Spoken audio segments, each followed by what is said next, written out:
Well, we are back, huh? We're back at the 9 Club, everybody. Today, we have a very special guest. Mr. Mark Suciu is with us. How are you? Good, thank you. Bro, no. Thank you. Thank you. Bro. Of course. We are so stoked that you're with us. And everything good? How are you doing? Everything's good. Yeah?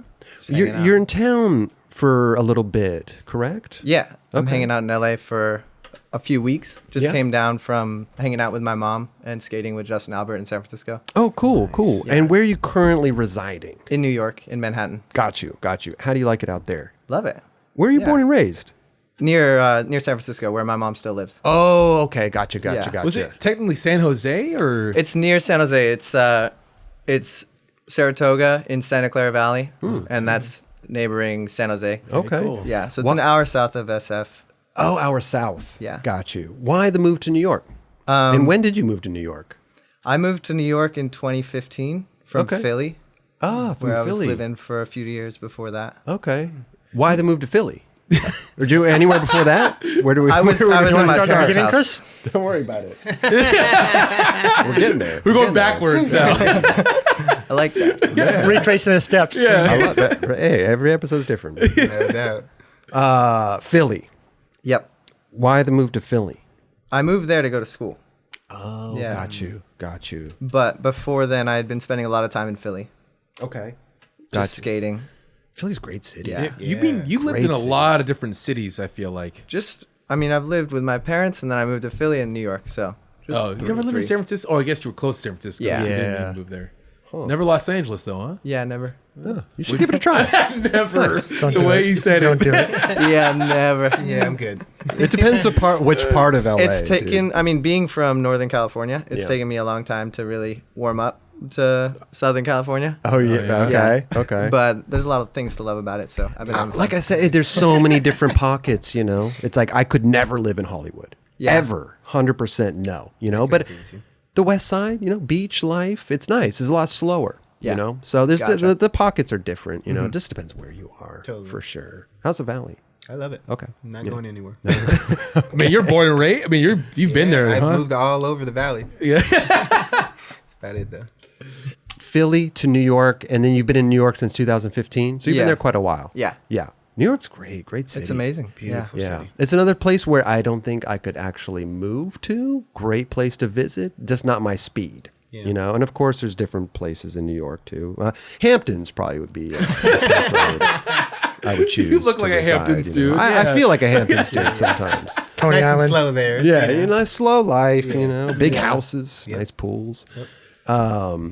So, dude, I'm so stoked you're here, bro. Let's lay Thank this to you. rest real Straight quick. up. Mark Suciu. Yep. Yeah, Sutu. Suciu. The reason I asked, I've heard it pronounced in a lot of different ways. Yeah. Maybe not a lot, but I hear a wrong pronunciation. Yes. And we get to the bottom of name pronunciations here. I've been calling a lot of my heroes the wrong names forever. So, I'm guilty as well. Mark Suciu. That's it. That's all. Perfect. Suciu. Like, where does that come from? It's Romanian. My dad grew up in Romania. Have you been to Romania? Yeah, we went. One of my earliest memories is from there. I went when I was 3 to meet some of my family there. And then I went back when I was maybe 18 or 19. 3 is hard to remember. 18, 19, a little bit Little better. easier. Yeah. That's cool. Did you like it? Yeah, it was cool. Yeah. We just did a little, it was just me, my mom, my dad. We did a road trip around maybe 2.5 weeks and stayed in all these different cities. Okay. Yeah, Sick. got a taste of the whole country. I love that, man. Do you speak Romanian in any way? No, not at all. I feel like for some reason you might know it. But No, I tried to learn a little bit, but I didn't get far at all. it's a little tough, huh? Yeah. It borders on the Adriatic. On the Adriatic. Yeah. No, Trust me. That's what it borders the on. Adriatic. That's what it borders on. He just says no. No, I'm like, That's what it borders I'm on. with the headphones. It feels like I'm in a dream. This audio is making me feel like I'm somewhere else. I And love just it, hearing bro. I love hearing it. this like random fact of geography is just like trying to grasp at it in reality. And I'm just like, oh, Listen, no. I try to keep our guests on their toes. You know what I mean? You know what I mean? But no, it's awesome, man. Listen, I'm so stoked you're here, dude. We have a lot to talk about because you're a fascinating dude. You know, did you graduate college? Yeah. I think there's very few that actually carry on and have a profession skateboarding and do the college thing. Yeah, I don't know. To me, it's very difficult. Community college, I signed up, couldn't find parking, I left. That was my. It's just hard. You're at that age where things are happening or already happened. So how did you even balance that? Well, yeah, people ask me this a lot, and I feel like that's the question they go for, like, how'd you balance it? And I'm always like, dude, I don't have a good answer because I didn't balance it. How so? I was just over skating. You just took almost 4 years off, dude. 4 years? Basically, yeah. I was just at that point. So I turned pro right before I went to college. Okay. But I had been like traveling a whole bunch I graduated when I was 17, just turned 18, and just started traveling all the time for Habitat and got on Adidas shortly after and was just like gone all the time. And then on my own, I would just do road trips with Miguel Valle. Okay. Right. When you were at college, did you just focus on college for a while and then go skate during the summertime? Yeah, a little bit. I mean, which part of skating were you over? Were you over just the act of skating or like the sponsorship part and wanted to take a break? You don't know. It was kind of the whole thing, really. It was just like, I got burnt out, and it was pretty hard for me to separate what really was at the root of it, what I didn't like. Interesting. Yeah. Interesting. Because I feel as we get older, we find that it's, you go through these little phases of not skating as much. You find the disinterest in it. You have something new that pops up or some other passion. Yeah. A lot of things. Yeah. Yeah. I feel like it was kind of the opposite for me. I just I skated and traveled so much, and I'd wanted to do that so badly. Right. And then I did it for just, I don't know. I just had these, I had these ideas of what it would be like, and thinking that it was going to be extremely fulfilling, and it was to a certain degree, but not to the degree that I had envisioned. Do you think you got thrusted in it just too fast? You think if it was maybe a span, and I'm not discrediting going to college because I think that's fucking phenomenal, but I'm just trying to figure out what that.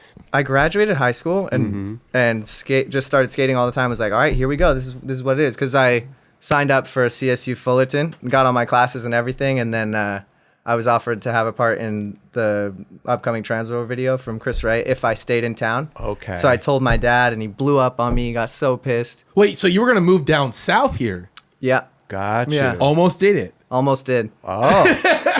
Well, we all know that didn't happen. Yeah. Didn't go down. Yeah. Wow.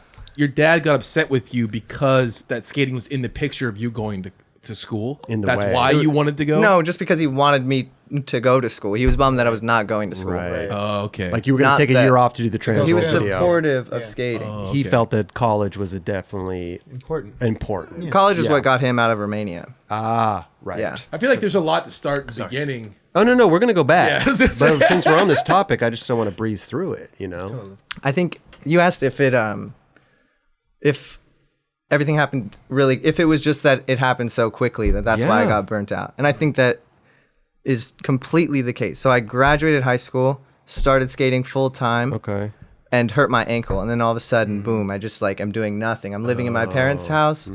They're working all the time. My brother has gone to school. He's in college now, or he's Right. out of college by that time. And I'm just alone, all the time, trying to fill my time. And all my old friends from school are away in whatever city their they're thing, in now, right. going to college. And my skate friends, I see them once every now and then, but not all the time. Yeah. So it's just so much loneliness. And I'd never been alone before that ever. Sure. And then in the coming months, when I can start skating again, then it's just only skating and only hanging out with skate friends. And it's just that happens so quickly. And it's not even being thrust into skating. It's just being thrust into my own life. Sure. Yeah. And then, I saw clearly that I didn't want to just hang around. I wanted to make the most of it. Right. Having that ankle injury really made me not take skating for granted. That whole time I was thinking dude, what would I do if I could? Imagine what I could do right now if I wasn't hurt. Yeah. And so then I went out and just tried to do everything, and it was too much. And I was gone for 3 months at a time. Be gone for 2 months out of the summer, come back home, drive to Philly, stay there for 3 months, come back at Thanksgiving. Right. And then in January and February start going to Europe again. Yeah, man. I mean, traveling is the best part about skateboarding. It's amazing. It's the perk that I truly love. But I mean, it's a burnout, man. It's a burnout. Yeah, I wish we could have started this by not talking about the burnout, just like the way that I lived through it, where there was no thought of burnout because it's just this amazing adventure that you get to live every single day. You wake up, you're a fucking sponsored skateboarder. Like, this is it. Here we go. Yeah. Hit up your friend who's an amazing filmmaker or skater himself, Right. And then you Right. just get to do it from the ground up, DIY. Yeah, absolutely. And yeah, there was no thought in my head of being burnt out at all. Well, it sounds like when you were 18 or something, when you graduated high school, that sounds young, but you had started skating really early, I feel like. Yeah. Yeah. I'd seen you skating a lot. So by that time when 18 came around, you'd already been skating for heavily sponsored for a while at that point, correct? Yeah. I heard I saw you when you were this big. So I was doing the Game of Skates. Maybe that was when you saw me. Game of Yeah. Skates when I was Okay. 14. Yeah, you were young, dude. How'd you do? Wow.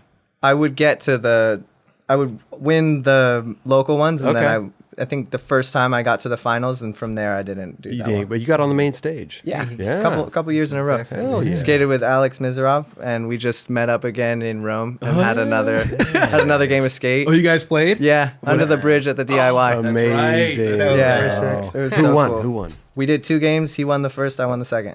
What? No tiebreaker? Yeah, I looked at him. I'm like, he's like, I think that was good. He was You just. know, I he mean, was- you don't want to lose. I like that, actually. Leave it at that. I Yeah, like he I just, would've no, done it the was same. I would've amazing. It done was the so same. good. I Yeah, was yeah. like, because it was all for we had a big crowd around us. It was a rainy day under the Okay, so it was was an under the actual, bridge, and it was an like- actual game of yeah. skate. It was a lot of people watching, and everybody was just so stoked. And for him to be like, I was waiting for him to say tiebreaker, but Right. for him to just be like, no, that was good. It's just Okay. It was such Yeah, if you're content a with it, good he's content vibe, with and it. it was just like Right. There's no competition here really. It's a We're draw. just- yeah. It's a draw. It's a You cat's both game. proved that you guys can both win, and then The crowd left all bummed. Well, they both Yeah, won, nobody so was everyone bummed. won. No. Yeah. Nobody was. I know. Everybody I'm was kidding. One more thing about the college thing. Do you think after 4 years of college, you actually got that passion back for skateboarding after, kind of leaving it to the side for a little bit? Eventually, but it didn't come right away. Oh, interesting. Yeah. Huh. It was difficult. It took some rewiring. Interesting. Yeah. What'd you major in? Literature and writing. Oh, Yeah. damn. You writing a book? No. So you went to college and were just studying the whole time. Yeah. But No that's amazing though, because here's the thing, Kelly, and you know it as well as I do. It's like, there's so much more to life than just skateboarding. Yeah. And I mean, it's just true. For you know, sure. we just we find these different interests and hobbies, and Yeah. it seems like you wanted to more of stimulate your mind as Yeah, well. a little bit, you know, for sure. It was that was definitely the thing. Was traveling so much, I got to see so many different cities and cultures Hell yeah. and histories right in front of my eyes, but I wasn't learning that much. I thought I was going to, and that was part of the dream for me. Was like, damn, I get to go to these places and learn or soak up the history, but I was just skating these amazing spots and having the best time of my life, but not doing everything else I thought I would be doing. Sure. So that's when it's kind of started to just look a little bit less appealing, and or maybe not even, maybe it wasn't even so readily visible to me, but I just, after a while, that's kind of what led to the burnout. Interesting. I wasn't stimulating that part of me. Well, I'm glad that you found that passion again. I am fucking glad. think because skateboarding is skateboarding dead, yeah. needs you. Yeah. Okay. Thank Let's turn back the clock a little bit. Young Suciu up in an hour south of San Francisco, Yep. growing up. How did you even come about skateboarding? Did you see it in the street, somebody doing Yeah, it? yeah. Probably saw it on TV first, X Games and stuff.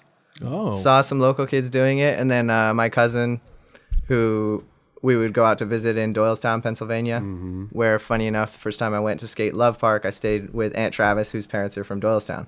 Amazing. But Wow. yeah, so going out to Doylestown, my cousin had a skateboard, and I learned how to ollie on that. Wait a minute. How long did it take you to learn how to ollie? This was a vacation or something? Yeah, You just learned how to ollie on a vacation? yeah. Kids learn quick, Looking dude. back, it's Fuck. the board was in grass, but I don't remember ever yeah.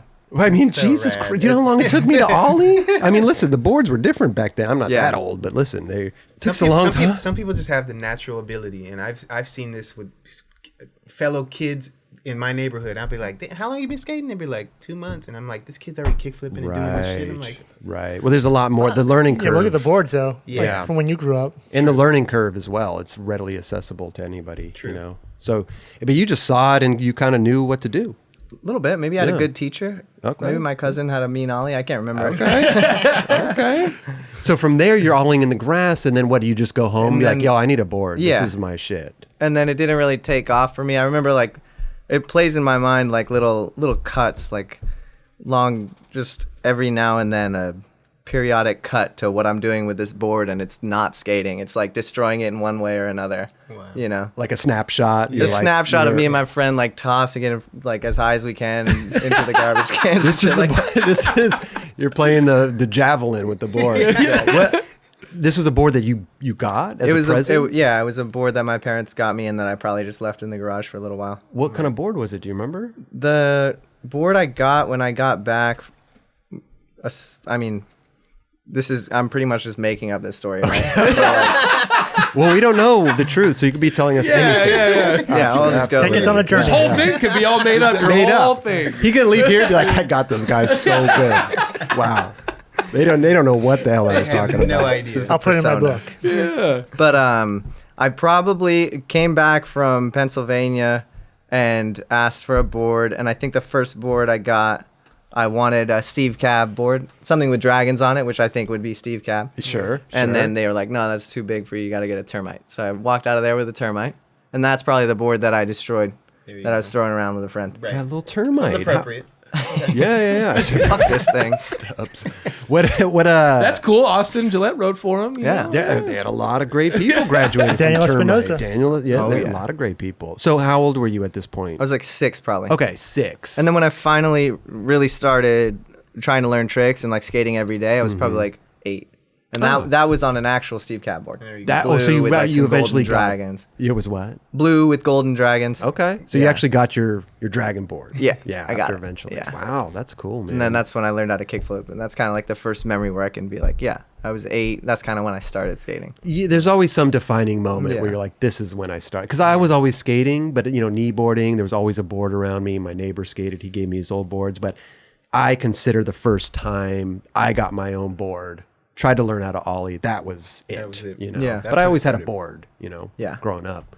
Same for me, actually. Yeah, I think we probably went to Doylestown like every summer. And there's a photo of me like maybe 2 years old, me and my mom on a board. Standing on Oh, board. wow. Yeah. Amazing. Wow. Yeah, I think it's gonna be a Habitat graphic soon. Ooh. Classic, Perfect. classic childhood photo. Dude. of That's the board. sick. I love Yeah. that, man. He loves seeing that. Hell yeah. So now you learned to kickflip on another vacation and No, actually at home Oh, at at home. this time, yeah. Okay. Because you're a quick learner, No, that took a long time. I always find Good that month. fascinating because a lot of people start off with like even a varial flip or something Oh, yeah, because it's it just not- it just it turns, goes yeah. right. Yeah. It seems like the kick flips are a little more difficult. It's a big to learn. step. It's a That's- big step. It's like for a first trick. I mean, ollie's one thing, but the kickflip is a really big. It's to use your brain and your feet at the same time. Your like your that. board finally stayed underneath you. Yeah, You yeah. know, you finally mastered that. Yeah. You know. Then from there, what tray flips? That one took me. 180 That one took me flip, 6 years. Trey front flips. crooks. Sutu grind right after. Sutu grind. Yeah, yeah. He's like, you know what? I got this, bro. I'm gonna name a trick after me. Amazing. No, but so that's fascinating. So then from there, you just kept skating with locals. You just met like all your buddies and stuff. Yeah. I skated basically in front of my house for like 2 years. Yeah. Had a solid 2-stair, good driveway, That's dope. flat bar, some ramps. You had a little Love it. skate park. Yeah. Oh, Yeah. cool, man. It was really good. Yeah. And then the skate park, Mountain View Skate Park, a metal ramp park. Oh, prefab type shit. Yeah. Yeah. Very fun to skate now. Is it One of those classic Still old there? parks. Yeah. First sponsor, was it like a skate shop or? Yeah. First sponsor was I was skating that metal ramp park and in front of my house, and then like gradually in like 7th or 8th grade I met friends, actually like 6th grade, met friends who skated and started skating around my downtown Gotcha. with them all the time. And then this new park opened up. We were skating at the Metal Ramp Park, Mountain View, and somebody was like, "Yo, we're going to Sunnyvale. It's just down the road. It's way better." Ooh, And yeah. Sunnyvale's that's sick. Yeah. Sunnyvale Park, the one that was immortalized in the Bag of Suck video. Yes. Oh Great yeah. park. Park is super sick. Really good concrete park, really big.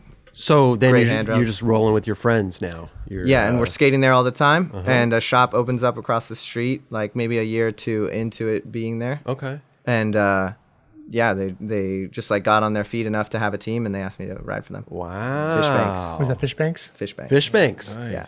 Free boards or just like discounts? Discounts. Discounts. Yeah. Okay. Did you graduate to the free stuff after a while? Every once in a while, they would hook me up with a board, probably like a blank board. Sure, sure. But they were not like, yeah, it was kind of like, sure, sponsoring you. you can take it. Were you filming like homie videos and stuff at this point? Yeah, I got started filming really early Hmm. with local filmer Richard DeVera, rest in peace. Oh, He wow. was really killing it on like the local video front. Sick. Had the whole skate scene around him, like Peter Raffin, John Choi, Oh wow. John Nguyen. Yeah, Hell yeah. a lot of really good dudes. Oh, And, so did you grow up skating with those guys as well? a little, not really. I would they would be on the session maybe when I was filming with Richard, and he would film them too. But they were like 3-4 years older than me, and so like I mean, Peter and I at that age definitely knew each other, and Peter was the one who told me to go up to Richard and ask for him to film me. Like, hey, I would love to film with you for your next video. Oh, sick. But Peter wasn't like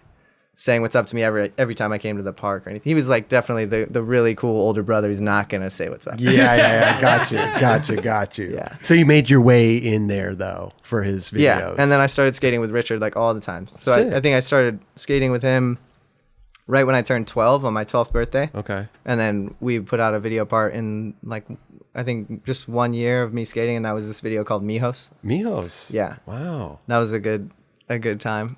Yeah. Yeah, love looking back on that part. Is it on YouTube? I don't think so. No. Really? Yeah. Okay. You should post some shit. Yeah. That's your I don't, first, I don't like, know how part to you upload filmed? videos. Was Yeah. that- Yeah. Nice. Before that, my brother or my parents were filming me skate out front. Sure. Dad cam. Yeah. At what point now? You said you're maybe what, 12, 13 right now? Like Yeah. the skating Just with all finished the up boys, that yeah. video. I'm 13. Okay. We're starting to work on the next one. And now that you got the skate shop thing going, does it start to click like, oh, maybe I could start doing this and actually get sponsored and doing stuff? well, I 'Cause- mean, I was really young, right? So it never didn't click. Okay. I was like, right when I started skating and started loving it, I was like, this is it. you're going to be pro. You're going to go pro. Yeah. Everything's going to be great. I think actually before I was even like really walking around that much, I remember being in a shopping cart. My mom was pushing me around the store. I don't know if I was like sitting in there or just hanging out playing on it. My guess is I was like 6. And the store clerk asked me like, hey, what do you want to be when you grow up? And I was like, pro skater. And he was like, No fucking way. laughed at me. Especially to like a 6-year-old. I know, right? Laugh at a fucking 6-year-old. Skateboarder. I Yeah. was thinking fireman or something. Yeah. Wow. So, But yeah, that's so early. That's early so to like think that. I never it was for most people, you know, they come into the knowledge or like they question themselves into the idea that maybe could be something that they would follow throughout their career. Sure. But for me, it was the opposite. It was like I started with that desire, dream, passion, and then it kind of started to like funnel down into seriousness. Right. And when I was in like the later years of high school, I was really, you know, I could tell my dad was really pushing me to go to college, and I thought just from the normal trajectory of most skate careers that you couldn't have a skate career and go to college at the same time. So I was like, okay, this is a problem. What do I do? And I started getting really serious and like trying to motivate myself to skate better and like really stress myself out a lot. But It's that time when things start happening. You know, that's why a lot of people aren't even graduated high school. You know, a lot of skateboarders. It's like majority. Shit. Yeah, for real. So were you trying to then like in any way like have conversations with your dad or something like, hey, if skateboarding, I may as a college, I don't know. I think at that age, I definitely wasn't capable of having like Like a business plan, a so to business, speak? any sort of. I think it was just all angst and passive aggression and pent up desires that I didn't think he would take seriously. Okay, yeah. So there was no like, hey, look, I know you really want me to do this, but I want. It was more like, whenever I could show him that I had a distaste for school, I would. Gotcha. And, you know, if I got a bad grade and he would ask me about it, I'd be like, I suck at that. Like I don't Yeah. care, you know. Right, And he'd be like, what are you talking about? Wow. You know, just get really serious about it. And so there was just this. It was never openly spoken about. It was just totally under the surface. This like, I know you want me to go to school. I know I want to be a pro skater, and these two things are at odds. So Right. Well, how was he supportive in any way of you skating? yeah, totally. Yeah. But until it got to that point of deciding to go to the college? He would always let me bring my board on trips. He would film me. You know, like he was excited about skateboarding. He'd be like, you know, he would watch some skate videos and just be like, I can't believe what you can do in a fraction of a second. Yeah. right. Yeah. But the whole lifestyle to him was not like, he was like these people are drinking, smoking, and like focusing boards. Like, why are you watching this? Like, Right. Yeah. I could see that from a parent's perspective. Like, And- is this really something you want to do? And with my dad too, because he like grew up with the insecurity of, was he going to make it out of Romania? Right. And so it was never like a guaranteed thing that you would just have a good life. Yeah. Yep. So I think looking at me, he probably thought like, fuck, if he just skates all the time, like what's he going to do? Right. Yeah. Yeah. How old was your Like- dad when he left Romania? He was maybe 20, 21 or something. 21. Let's see. He left during the student revolt of the Czech Republic. Okay. It's a pretty crazy story. Huh. So that was like 1968 or so. And he was born in 49. So that's what, 19? I'd have to get my calculator out. I don't 19. know. Yeah, 19 years. Yeah, it was insane. He because that's behind the Iron Curtain, and yeah, it wasn't yet 1989, right? So Sure.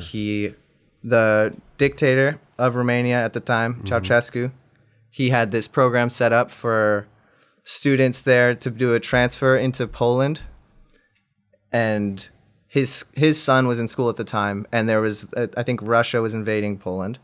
Or it's either Poland or the Czech Republic, Okay. or Czechoslovakia at that time. And he was scared for his kid. So he was like, all right, fuck this. We're not doing it there. We're not doing it in Eastern Europe. We're doing it in the U.S. And so my dad, just that year, he is a part of that, and he gets a chance to go to the States, and then boom, right when he's there, he declares political asylum and stays. Wow. Okay. And Otherwise, he would have had to go back. Yeah. So he's a refugee. okay. Pretty rad. Amazing. Wow. And so he just went into college and graduated. And Yep. It's He went to incredible. Berkeley, and then he got his PhD there. Sick. And he worked at Bell Labs. Okay. Did engineering. Your dad was an engineer, right? Or like, he helped with like autofocus, or Yeah. was it steady shot? Autofocus, yeah. Autofocus. He didn't help with it because he just invented it, and then Even better. and then he never got credit. Really? Yeah, somebody What? else invented it 6 years later or something, and they did it for Nikon. But Whoa. so he was on a team at Berkeley, I think, working to get blind people to see. They were trying to figure out how to get these people to see, and so they had this weird contraption that would go on your head and like stimulate the electrodes in your brain to get you to see, like light up the map of vision in your eyes. And it didn't work because the brain sloshes around in the head too much. So all of those connections weren't like on solid connections, Yeah. right? Yeah. Huh. And so they disbanded that group or whatever. But my dad took that idea and just applied it to a camera because it works similar. It works similarly to the human sight. So, and it's like this a similar kind of map of your vision. Gotcha. And so that doesn't move. This camera doesn't move the way a brain moves around in your head. Interesting. So he did that, and that was autofocus. He like ran a function where the camera would stop when it had the most number of dots, which was when it was like most in focus. But at that time, early 70s, I think, or yeah, probably late 70s, somewhere around there.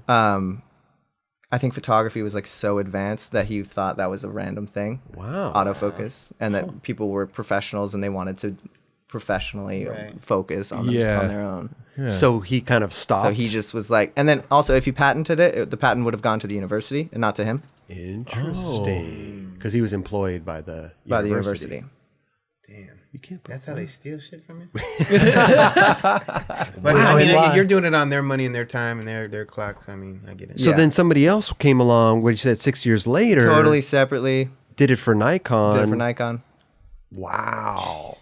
But it's already been invented, though. Mm-hmm. So maybe were there papers on it that your dad did, or like was it documented in a certain way? I think he did a paper on it. I think I remember him showing it to me. Wow, It's When I was interesting around 13 or so. yeah. because not that too many people were photographers back then. It was very select. Like not It was- everyone Exactly. had a camera. It was more of a professional thing. Yeah, so I can understand what he meant, what he thought by that. Congratulations to Pops, man. Thank you. That's incredible. Yeah. What kind of engineer was he?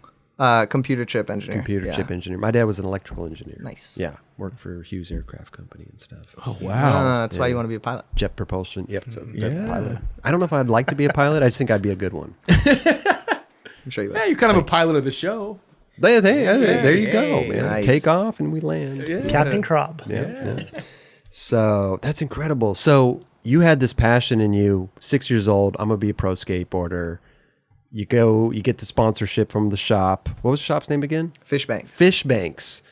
Then when did it come into play? Like a board? Did you start getting flowed by a company? Yeah, Powell.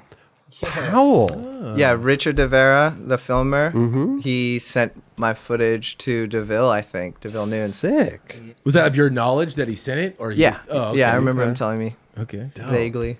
Wow. And DeVille finds all the raddest dudes. He does. he's got he finds He's got a lot an of eye talent for it. Yeah, yeah, DeVille kills it. So you got flowed, or did you? Flow for like 3 years, and I would come down here to LA and skate for like a week at a time every couple months, and try to get tricks for the Powell video. So you were filming for the video. Yeah, Okay. I mean after a little while. Yeah. At first, it was kind of just like, come Yeah. down, skate with everybody. But see. it was kind of brought to your attention that like, hey, we're making a video. You could be in it. Yeah, if you get since we were all flow, it was really it was mostly the flow team staying there with DeVille and Jared Lucas. Got you. It was like 10 flow dudes, and then maybe like Josh Hawkins and Aldrin Garcia who were on the team. Are you guys Jared like? just live upstairs, by the way. Yeah, Jared Lucas used to live upstairs. Oh, here? Yeah. Yeah. Nice. Were you guys battling for a spot? If No. there were 10 of you? No, No, yeah. no. Okay. I mean, I guess technically, but not like actually. We all Right, just right. were scared together. Okay. you were terrified. We were terrified, man. That's another reason why LA has never really been on my radar, because once I leave, I was like, all right, fuck this place. What was so what well, was because you're so with DeVille, who's taking you probably to the gnarliest spots. Dude, DeVille was intense back then. Like, and he was scary as fuck. I see him now. It's like, great vibes. Love the guy. Sure. But back then, he was so intimidating, and I didn't really know too much about the culture behind already been done tricks and shit. So he's just so ferocious about that. Like, you can't do anything that's been done or anything close to anything that's been done. And it has to be well above the level of what tricks have been done there. Trying So to push like, the needle, dude. Yeah. what'd you say, Raj? He's trying to push it. Yeah, definitely. And he did a lot of good work. right? Right. So what? So you'd leave just terrified every time you'd come down the there. thing was, it was like I had never before then I was filming with Richard and another friend, Mike Thompson, who made this video, Mortigi Tempo. We're all just kids, and like Richard was older and knew more about the skate scene, but he was like a really great dude and just wanted to showcase your potential and your passion. And it was not about ABDs. It was just about skating. And DeVille is trying to, run a company. And he can't use the footage if it's already been done. hell no, he can't. Right. So that coming here to LA was like, all of a sudden I have to commodify my skating and figure out what it is that I can do the very best, like the most, just like the point at which I can skate up to everybody else's level. Sure. Which at the time was not handrails. I wasn't good at skating handrails when I was 13. Right. And I could see how hard it could be. so it was like all of a sudden I just have to, all right, I'm good at ledges and flat ground. Like I'll just like try to like combine this shit and do like, oh, there's a metal ledge off a loading dock. I'll just try a backsmith 360 shove it for like 4 hours in the middle of the night. Just completely destroy my body and not be able to skate for a couple days. And it's not something that you wanted to do, right? You're trying to now figure out what is acceptable or can film. I mean, I really want to do it so badly to get acceptance. 100%. But other than that, it's like... But do you think, that pushed your technical skating to the next level, did you feel like? Yeah, definitely. Yeah, because I remember seeing, first time I saw you was a random sponsoring tape on YouTube. Yeah. That Justin Williams maybe sent me. Justin Williams was a big proponent of my skating early on. But you did the hard flip back tail backside flip. And I was like, who's this kid? Oh, in a sponsor me video? How did Justin Williams come into the picture? shortly after I got on Fishbanks, I think, and Flow for Powell, like he was always coming to Sunnyvale Park. Okay. And everybody knew that he was the Venture team manager. Right. And he had Hubba wheels, and it was like, dude, if you skate really hard, maybe he'll notice you. Yeah. Every time he came into the park, people would just like turn it on. Right. Oh, really? It was really sick. It was really sick. So I Damn. talked to him about this the other day. Oh, really? Saw him in person like a week ago. It was great. He knew that, right? Like He- people would turn it on. He laughed when I said that and was like, "What do you mean?" But I think he knew. Okay. I think he was just joking. He had to know. He had, come on. yeah. Or maybe not. I can don't see that know. when I pull up to a skate park to like Sunnyvale Park, and the kids there who know me are like, "Oh, Mark's here." Yeah. No, all the time, bro. When Yeah. I pull up to shit, man, you don't even know, bro. I'm like, God damn. I can't even skate. They're trying so hard, you know. Amazing, Justin Williams. Yeah. Great guy. Yeah, man. Hell yeah. Love that guy. So were you were trying to put it on also when Definitely. he would get there? Yeah. Venture, did it ever come to fruition? At I that got on point? Force Trucks. Force Trucks. Yeah. Oh, that's right. Okay. So I think I was about 13 when I got on. So same time as Powell, obviously, right? Yeah. So the Powell thing, you said 3 years, almost got in the fun video. What happened at that point? I did get in a fun video just in because we were flow, so we could have tricks in other people's parts. That was how it was. Okay. And it was really funny the way they did it too. I think it was Jared really editing it mostly. He was like, all right, we have to round this out. So like Aldrin skates mostly big gaps and like tall ollies and like, forget if he was skating rails at that point, but like he was really hucking. Mm-hmm. But because of that, I was in his part because I was doing really tech stuff. What a contrast. Yeah. You gotta have balance. And you can tell the difference. You can't. That's a yeah. No, yeah, sometimes yeah. you can't tell who's. Yeah. Did you have your name in there? Did it say little fucking? I don't Mark Suciu think pop so. up? No. I'm not sure. Said little Suciu. So you did get in fun. Just you had tricks in Yep. his part, and then what happened after that? I think shortly after that, I quit to ride to just like find another sponsor. They asked me if I wanted to be fully on the team. They had a contract for me, and I was like, dude, I'm gonna take a second to think about this. Why? And how old were you at this point? 15? 16 by 16. now. Okay. 16. Why at 16 you want to be a pro skater your whole life, and then this opportunity comes around. It's Powell. Yeah. Legendary. Could probably get health insurance. I mean, listen. They do that? I think they're one of the only brands Really? that do. Wow. For all the skaters? I don't know. Just I think Andy? the pros maybe. Yeah, just Andy. just Andy. You could have been up there with Andy, though. Listen, you could have had both. You could have had health insurance.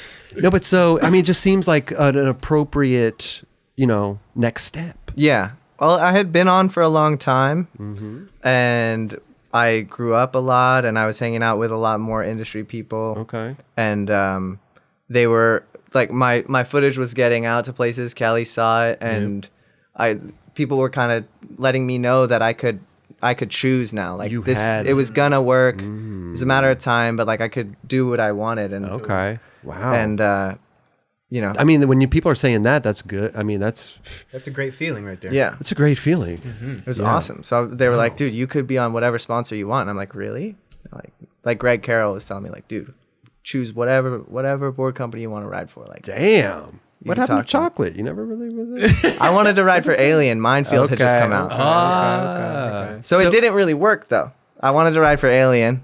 Greg Carroll was like, you could ride for anybody. There goes that Alien. So Alien was your that was your I shit. got a box, and then shortly afterwards, they weren't very enthusiastic. Like Josh Kalis hit me up, and then he passed me over to Chad Bowers, and How did Josh Kalis hit you up, by the way? oh my god, it was amazing. Ah, yes. Because I mean, this is Josh, bro. Yeah. Yeah. Like, Josh fucking emailed me. I think he heard through the grapevine that I was trying to get on Alien, maybe just from Greg Carroll. okay. And he emailed me, and it was a great email. And I- Wow. How long? Was it a paragraph? Was it a couple sentences? real short. A lot of dots. Yep. Okay. I think he said, "The rest is up to you." Mm-hmm. It was very, very good. I love that. Wow. You can see, Said, that, I you could- can I see can- that coming out of its mouth. The rest is Ooh. up to you. I can give you a box. You know what I mean? I can get you a box. Okay. The rest is up to you. Oh, okay. Yes. I love It's like you make it happen. Yeah. I mean, great words coming from a great man. Yeah. So, okay. So you got a box. Got a box and talked to Chad Bowers, the team manager, and then I think kind of just like not too much was going on.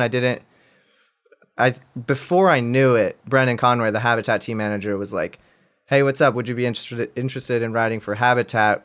And would you want to come skate with the team?" Like he was just more excited, or like had more opportunity to do stuff. And here you are. Habitat's dope.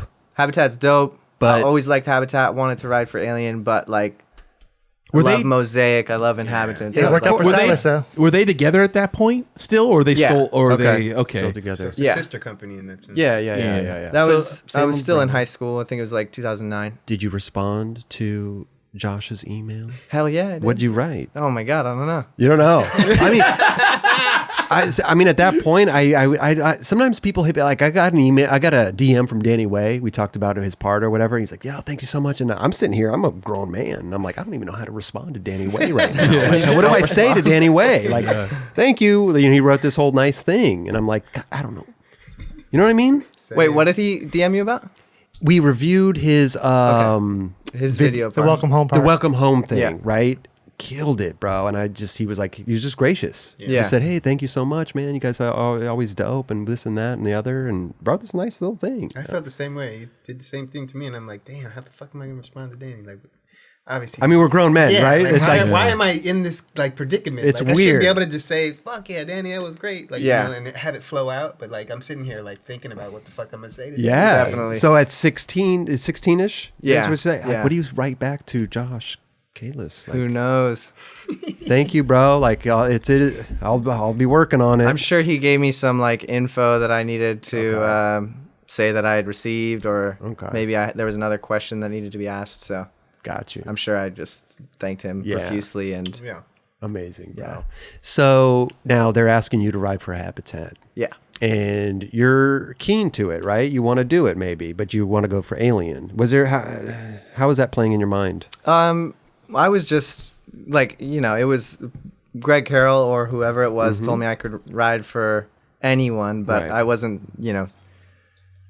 saying to myself, I have to ride for the right person. It was like, I'm still like just trying to be a sponsored skateboarder. Sure. So I started getting hit up by Habitat, who I like just as much as Alien. And I'm like, yeah, fuck yeah, let's do this. Okay. And so, yeah, I started skating with Brendan Conroy and Daryl Angel and Stefan and Silas. You'd never skated with them before. Daryl was San Jose local, so I would see him around a lot. Okay. But Okay. with Silas and Stefan, Right. Did you become friends with them like instantly? no. Okay. Yeah. Stefan was really easy to get along with. Silas wasn't. great. Yeah. Oh, really? Okay. Okay. Yeah, I think he was probably nice to me at first, but then like as soon as we broke past the barrier of like politeness, then he was a dick. It was Okay. amazing. Okay. I just remember being like, so I was 19 in Finland with him on a rainy day. He's playing cards. I'm thinking about this hubba in Cincinnati. And I'm like, has it been kickflip front tailed? And he just fucking jumps up from the table, slams the cards down. Shut the fuck up. No more talking about skating. Oh my God. And where were you? You were like We were in Finland. I'm just like, Finland. man, I wonder if we can unhob that hubba. In Cincinnati, you said it was. in Yeah. Cincinnati. That's amazing because your mind's just so focused on skating. Right. Yeah. And being around those guys too, I'm like, Yeah. the skate culture and history that they have just floating about their aura, you're like, whoa, like, Right. let's talk about right. Right. Yeah. I feel you on that. Stop talking And about they're like, right. Dude, no, like let's get away from that. I'm playing Right. cards. Right. Yeah. Did he ever knob it though? It got unknobbed. Okay. I didn't do it. Yeah. No, you didn't. Okay. You didn't do the trick. No, I didn't unnob it. Did you get the What'd you say? Kickflip front Kickflip tail? front tail. The backside side for me was unknopped. Frankie Spears eventually kickflip front tailed it. Ah, okay. Very nice. Did you have to like work your way up onto the team, or did they just pretty much put you on the team? You have to film some shit. Yeah, or? totally. So I just had to meet people and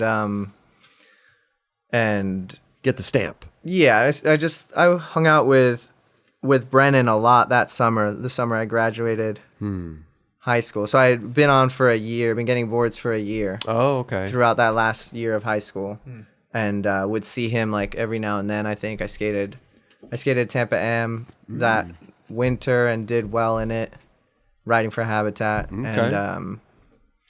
and then the following summer it was just me and Miguel Valle skating and filming, and then all that footage eventually got used in Origin. Got you. Okay. Were you at that point? Was the Habitat shoes thing already going?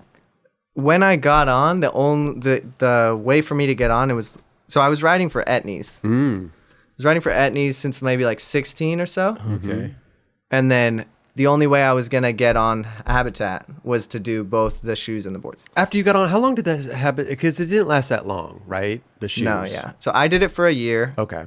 Joe Castrucci hit me up and said, you really gotta ride for the shoes. Like, please, if you want to ride for Habitat, just do the shoes. And it can just be for a year. But we gotta do the shoes. Okay. And so I did the year, and I was like, yeah, I think I'm not really. Okay. They were great shoes. They were really, really well done. Right. There was one shoe. I can't remember what the exact shoe, but there was one shoe you skated the shit out of. Yeah. I don't know what that was called, but Yeah. you wore one a lot. It was similar to the Manchester, the Lakai Manchester. Yes, yes. That's the moray. Yeah. The moray. The moray eel. Moray. Sleek like an eel. It's tough when the skate companies try to do this, the same name, different division. Yeah.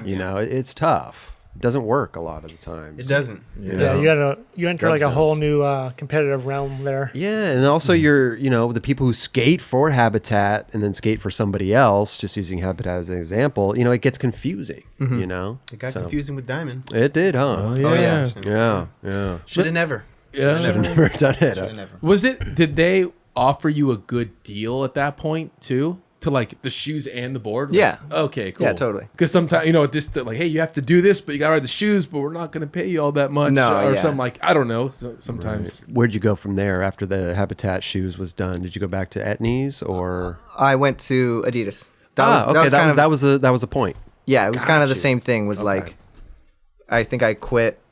I quit because the year was up, and I was like, yeah, Joe, like, thank you so much. I love the shoes. It's awesome. I kind of just want to move on. Did Adidas hit you up first, or you No, just went? I think if I remember correctly, I think I just wanted to like close that, have some closure there, and then move on. Okay. And just was kind of still in that realm of like trying to ride for whoever you want, and tried to hit up as many people as I could about Adidas. Okay. Oh, so you had your eye on the prize. Yeah. Yeah. Yeah. You knew who you wanted to skate for. I mean, I wasn't actively hitting people up, but it was like by that time I was riding for Atlas Skate Shop, and I talked to them like, is there any way that I could, And then Silas was my teammate for a year by that time, so I don't know if I felt comfortable enough to ask him, but I probably asked Brennan Conroy, the Habitat team manager, and then he talked about it. So it's just kind of like word spread a little bit. Got you. Right. Got you. And you were already skating Adidas Yeah. shoes because you wanted to skate for think them. so. Right. Yeah. I mean, it's the way to do it. Actually, I don't know about this anymore. I What think do I you made mean? up this story too. Mark, what the hell are you talking about, man? You This were whole- the cross Cross-continental. continental. That part came out. You weren't. Were you skating Adidas at that point? No, yeah. That was 2011 it came out. End of 2011. And that was all and Habitat. I graduated 2010, so that would have been like that full year that I was on Habitat shoes. That part helped you kind of blow up a little bit more. I want to say. yeah. That kind of did it. It was a big Definitely. video for you. I would say. Yeah. For sure. Maybe that got on their radar. Yeah. So I remember on the I was with it was 2012.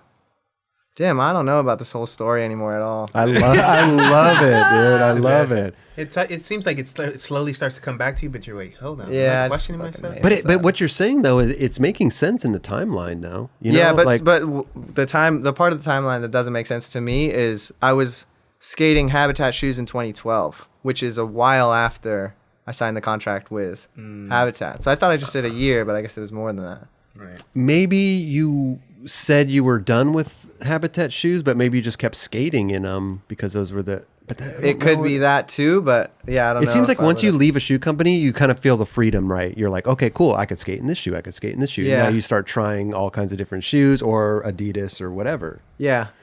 And I don't know. It's weird. I think you're lying too. I don't Yeah. know what's going on. It's not making sense anymore. Did it feel funny to quit Habitat shoes but still stay on Habitat skateboards? No, because Joe had made it such a Easy.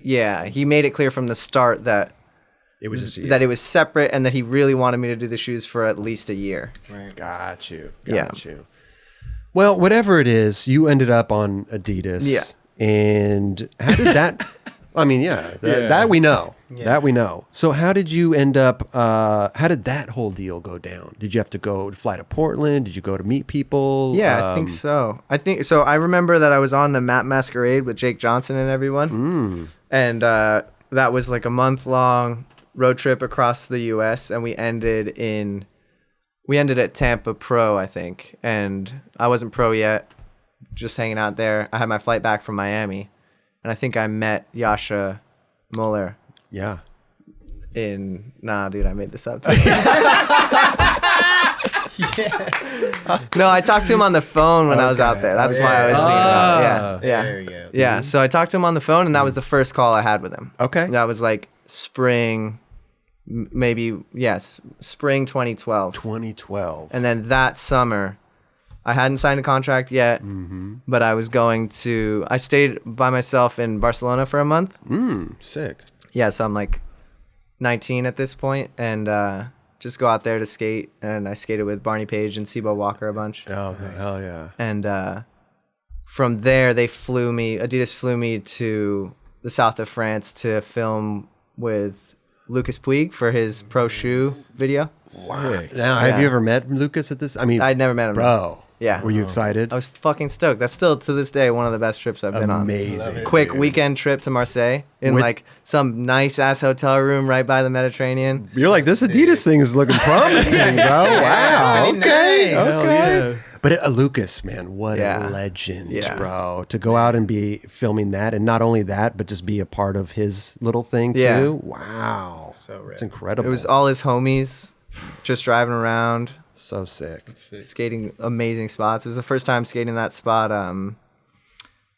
the one in Marseille with all the banks and then the cascading steps. It's like a bunch of 5 stairs with really good ledges. It's all red granite. The Converse guys skated a lot. Yeah, I forget the fucking name of that spot. Plaza type of thing? It's a or- plaza It is a spot. plaza. Can't think of it off the top of my Yeah, I head. can't think right now. Either. But let's see. It's like, Marseille is amazing, by the way. yeah. Great. And dangerous. place. Is it, Raj? You had a bad experience there? It's a pretty dangerous place. Okay. But that spot is fucked, and it's kind of like what set off the renaissance of Marseille street skating, I feel like, because it always had the bowl, you know? But now these days it's got so many spots, and it was, I think that place, this amazing plaza with huge banks and 5 stairs and ledges everywhere, was built around like 2010 or 2012, like right Okay. before I went. Got and you. skating there, and just, yeah, Exploded, huh? it was so sick. Wow. Crazy. Lucas, I love that. Yeah, man. Lucas killed it on that trip. Dude. That was his first shoe. You guys get along right away? It was a little different because he speaks French like he was around his French friends too. Yeah. Okay. So I So, was you were like- getting left out of some conversations. Exactly. I was Right, trying to learn okay. French back then, and I was like successfully ordering food, and they'd be like, "Sick, that was nice." Yeah. You know, but you're not really like with the clique at that Conversating, time. Yeah, you know? that's tough. And there was just like me, Matt Irving. We were the 2 fluent English speakers. Got you. Yeah. Got you. Yasha too. Wow. So they fly you to Marseille and do all this stuff, and, then- you're not even on the team Not just, yet. Yeah, and then I flew to that same trip when I was staying in Barcelona. They flew me to Stuttgart, and I hung out with Lam Villeman, and maybe even Benny Fairfax was in town. Hell yeah. Not sure. That's a good. Definitely crew right Lem, there. yeah. Lem and Benny. Ooh. Yeah. Almost the most perfect situation, you being out in Barcelona, because now you're out there, they can fly you anywhere in Europe. Yeah. For, really, if you were in the States, it might have been a little different. You might have Exactly. not had those opportunities. True, yeah, it's true. Yeah. And it was just random. I was like, fuck, I'm sponsored. I have a paycheck. Right. Why don't I go use it? That's incredible. Is And it was Stuttgart, is that where Adidas headquarters is? Yeah, I think so. I think it's like, or maybe I think it's Nuremberg. Oh, okay. I've never been. I was under the assumption that I was gonna go to the warehouse or like the headquarters You never been to the building with the big shoe out in front? in Portland. Yeah. Yeah, I've been to Portland, Oh, you but haven't never been to to the the German headquarters. Oh, Yeah. gotcha. Yeah. But yeah, so that I thought I was going to Stuttgart to be introduced to like the campus out there, but it was just like this whole weekend I was like kind of too nervous to ask like when are we gonna go or like what are we Yeah. gonna do, but then eventually I was just like, wait, we're not going, and they're like, no, what? That's in like a town like way far from. Like, I was thinking we were doing that. So you go on these trips, they fly you around a little bit. Yeah. When was the actual call? Like, hey, you're on. We want to give you this. Sign It a was contract. It was right at the end of that summer, like around August or September. They were filming their New York campaign. Okay. Yeah, So you were that already was- back in the States. Yeah, it was Right. 2012. I had gone on a cross country trip and was going to stay on the East Coast for a couple months again, like I was doing every year back then.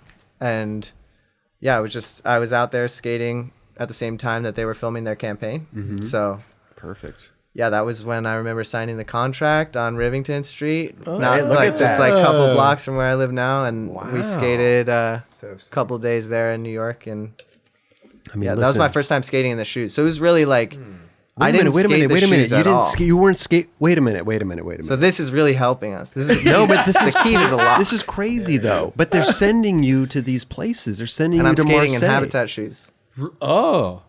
I think that's respectable to an But no, extent. but Habitat Shoes is done. It's not done. No. But might be you're, done for you're, me. it's for you. Yeah. But you're still like to me, it's like, wait a minute. Okay, Adidas is flying me out here. Like, hey guys, let me get some shoes so I can skate in your guys' shoes. Yeah.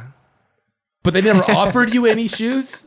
Like, hey, let's get you some shoes while you're here. I don't know. I guess I just had enough shoes. Like, That's insane. Maybe they're Wait, stealing wow. them out. They're trying to Wait, see they- what his vibe is. I mean, I get it, but listen, no- get the guy some shoes. no promises, I guess. Okay, listen. Just seeing if it works. That's what Lucas and his friends were talking about. The guy with no Adidas shoes, man. But did they know your deal going into it? That like your Habitat deal was going away? Yeah. Let's see. I don't even know. Yeah. I think It that's- just seems odd yeah. to me. That's all. Right. I think it was kind of like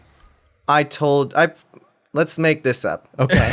The whole thing's I made up. It sounds told like Joe so. that I appreciated it, but I wanted to do something else, and I was going to start looking for other I was going to Options. start looking for other options, Got you. and I was definitely going to do something else. So now you're still Still skating. skating in the Habitat shoes. Right. Yeah. And I remember Adidas like trying out people, a lot of people who didn't necessarily make it onto the team. Right. They would be on these trips, and I don't think they're always wearing Adidas shoes. So I think it was kind of just like that. Okay. So they were just kind of yeah. I see. Yeah.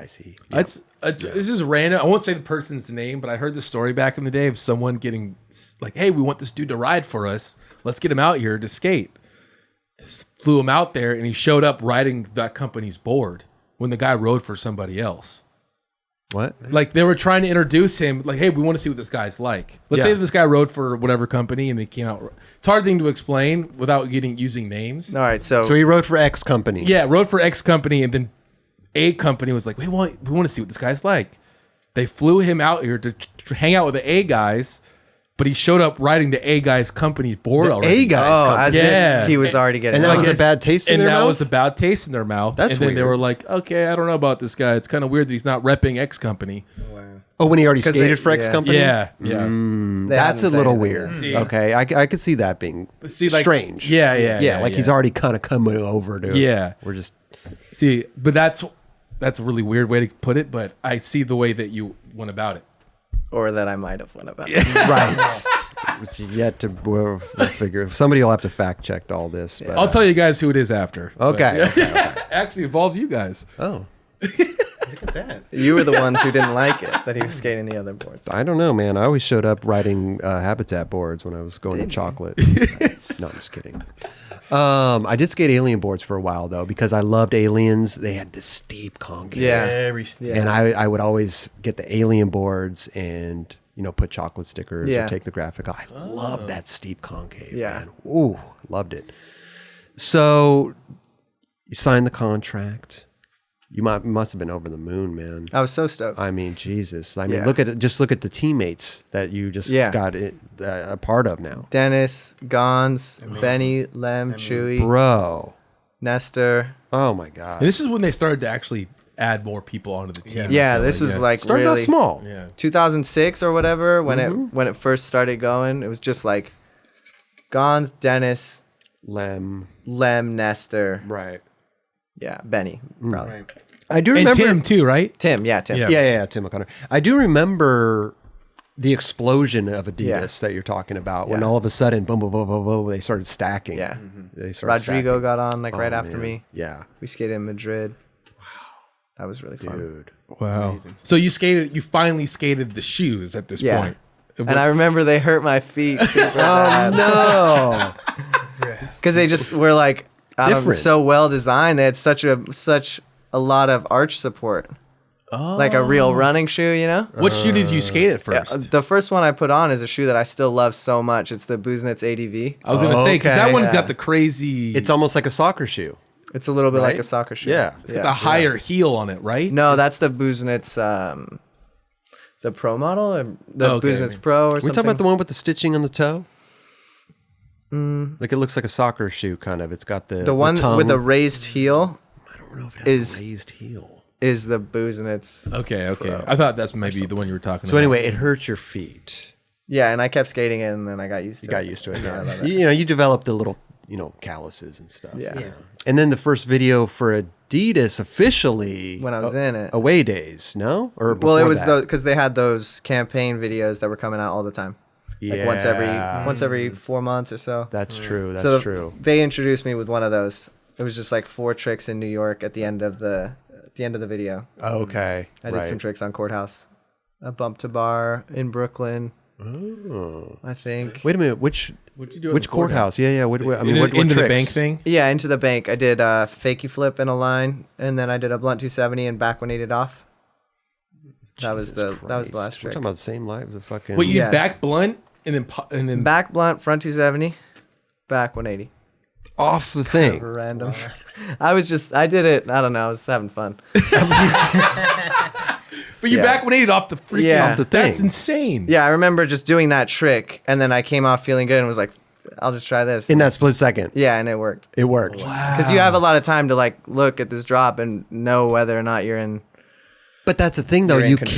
can't cut it before the drop. The Yeah. drop's a part of the trick. I So if you would've- fuck it up, If I had realized that I was getting greedy, like I'll just go back for the ride off. Like the back 180 is too hard.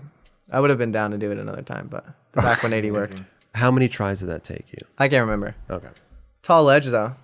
Is it? Yeah, Yeah, well, there's different levels to it, right? They have these it's hard to go stairs- from the lower stairs. one. The lower one's like behind the ledge. Yeah, that's right. You would think a back blunt that would be perfect for that. For a lower one. I mean, so what I mean by so to skate it from the lower option is it's a higher step. So you'd have to ollie over into like a front tail kind of thing. Right. I've never It's been weird there. that like I've never it been just there. lines up differently, I guess, Yeah. when you go look at it. Wait, I'm confused. Sorry, you said you did a fake. You did it in a line. Did you fake? You said fakie flip. Yeah. So I like ollied over a corner of one of the pillars that are up there at the top of the stairs. Okay. And then Wally 180'd over the next one, kind of boom, boom, and then fakie flip. Damn. Into the thing, into the bank and off. Yeah. I'm like, I mean, that's- fakie flip seems not- the most. that's scariest trick. Hell yeah. Yeah, but it's also a good one to plant your feet if you're not landing on the board right. I don't know. To me, it just like fakie flip. You see it all behind you, and you can like grip the board in a weird way to be able to Yeah. I can steady see yourself that. on the land. I don't See know. that. It just If seems you're like you're coming into it back, like you know how Bastion is just always gonna backside flip every pyramid. right. It's just always gonna land it. Like there's something about coming around backside in fakie when you flipped a kick flip that like it's easy to put down. Yeah. I miss for my flick on backside flips all the time, so I can't do that. But Yeah, for me, a fakie flip, like if I fucked up, I would be in the wrong position to bail out of that with that drop right there. Yeah, that's you know right. what I the mean? drop's hard. Yeah, It's- bailing with the drop, like you gotta fall right to the ground. Yeah. The second you hit the ground, so you don't. So you don't fall it. off. Yeah. Yeah. Because that space it's right there, dude. It's right Yeah. there. If you commit in a little bit, and then think about bailing. Remember the clip of Huff doing the nose manny on the smaller side? Nose manny into the bank from the stairs, the top. Nose manny comes in, but right when he comes in, he's like leaning too far forward and he tries to run down and he makes it. He's got long enough legs. But now they have other people have flipped off that shit onto their necks. Sure. I never been there, but I can imagine Yeah. I mean, it's fucking thing's big, massive. So Adidas, man. Wow. Great. And listen, how many, wait, you said, they did the videos for you, the little intro video, but that was only like you said 4 tricks or something, right? Was Away Days like the first like video to be in, like the major video to be involved with, or was there anything? There was before that? only one of those. There's only one big video. They weren't doing like actual videos because in 2006 and 7 and 8 when it first started going, it was like those DVDs and YouTube videos. Yeah. That were like a precursor to these shorter city edits that were like 8 minutes long. And I thought they were doing a phenomenal job with Yeah. all that stuff. So there was never really like full videos except for Gotcha.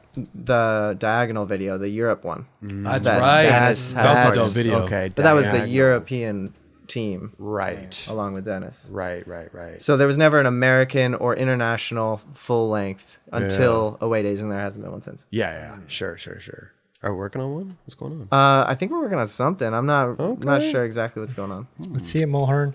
Yeah, Mulhern had Reverb come out at the end of 2019, which was an amazing video. That was it was like a full length, but it didn't have everybody in there. Got you. That's the one that got taken down for a little bit. Yeah, right? that was such a bummer. What was Wait, the, what? yeah? What happened with I that? don't remember. I think it was the music. I think it was like That's right.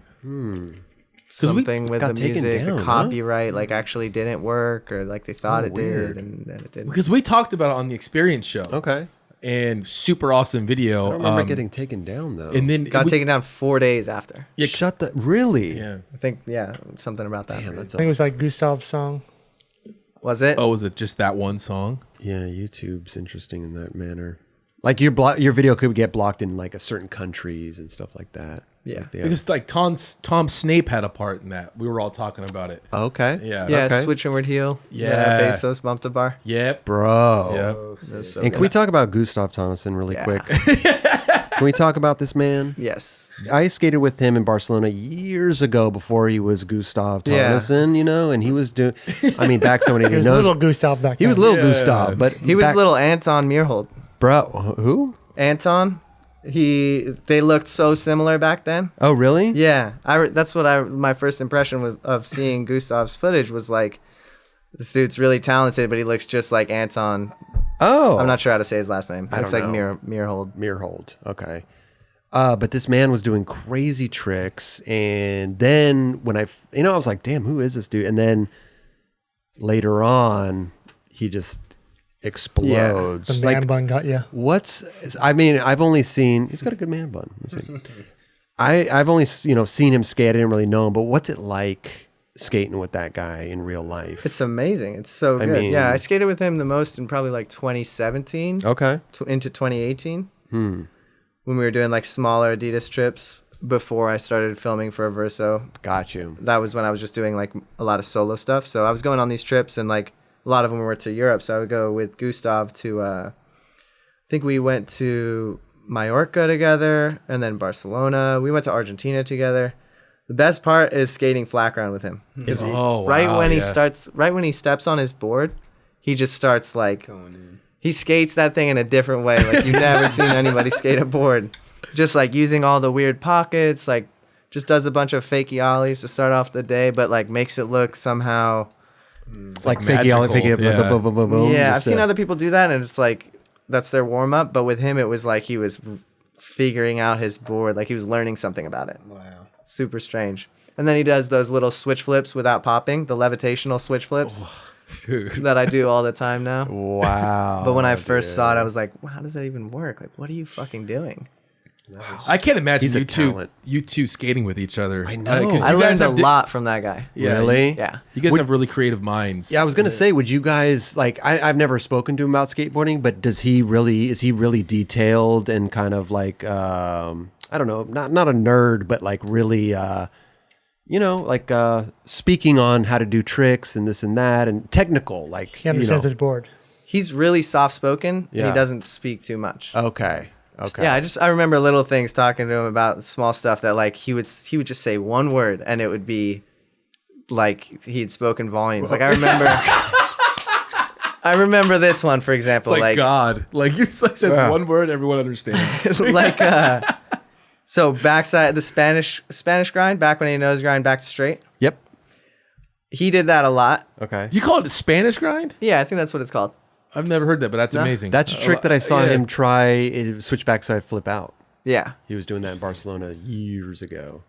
He pinched it so he would always pinch it so much that like before I was totally like convinced that this guy's talent and like his amazing perspective on skating, which I am completely now, before I was totally convinced, I said something to him about like how he kind of made it look like a front nose and how that was a little bit underwhelming because it looks simpler than it is. Oh, okay. Yeah. Said Like something about he wasn't on top of yeah, it. I said something like, I didn't say that. I said, oh, you know, I saw this sequence of Anthony Correa doing that trick back in the day where he like fully gets into a switchback 5-0.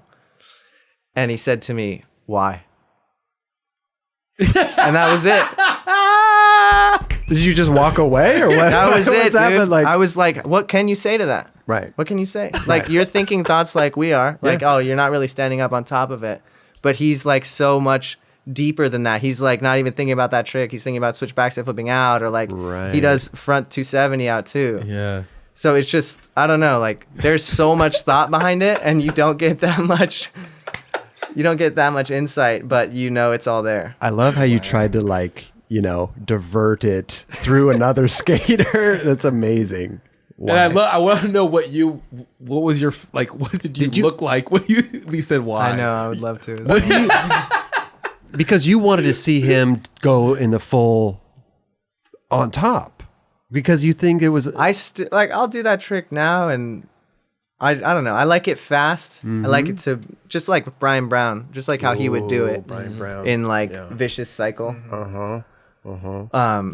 I just like to see it quick at the end of the ledge, and you know, if you grind it for a long time, I don't know. Interesting. It would be, I think if you grind it for a long time, I kind of just want to see the full Uyghur back when 80 nose grind and you're fully standing on top. Oh, wow. Yeah. If you're going to come back out that way, of course you can't do the Uyghur, but like there's something about if you're on the ledge for a long time, I want to see you be like fully on top. It's interesting because and I mean, it just goes to show you that skateboarding is so individual and we all perceive it differently, because I love it when I see a long backside 180 nose grind, whether it's on top or pinched. Yeah, for sure. It's like, it just looks so good having them stand up there. For sure. You can It's almost almost tell, more, it's almost more impressive pinched because I don't know. well, you can see the what's the best word for you? So the generation of degeneration? no, the generation.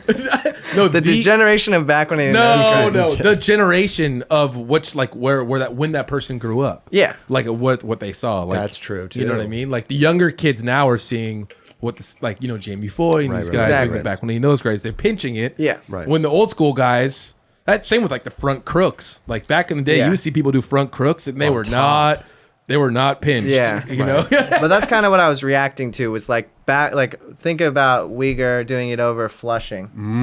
Back when he nose grind fully stood on top. Like if you pinch a back when he nose grind and grind it across the whole Flushing's gap, it's going to be easier. Yes. Yes. And Uyghur did it that way, and he also ate shit that way.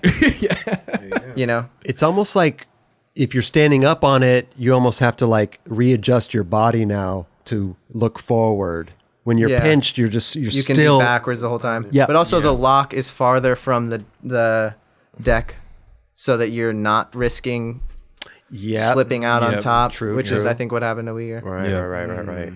Interesting. Do you go through this stuff in your head about tricks and like on a regular basis, like how to properly execute stuff?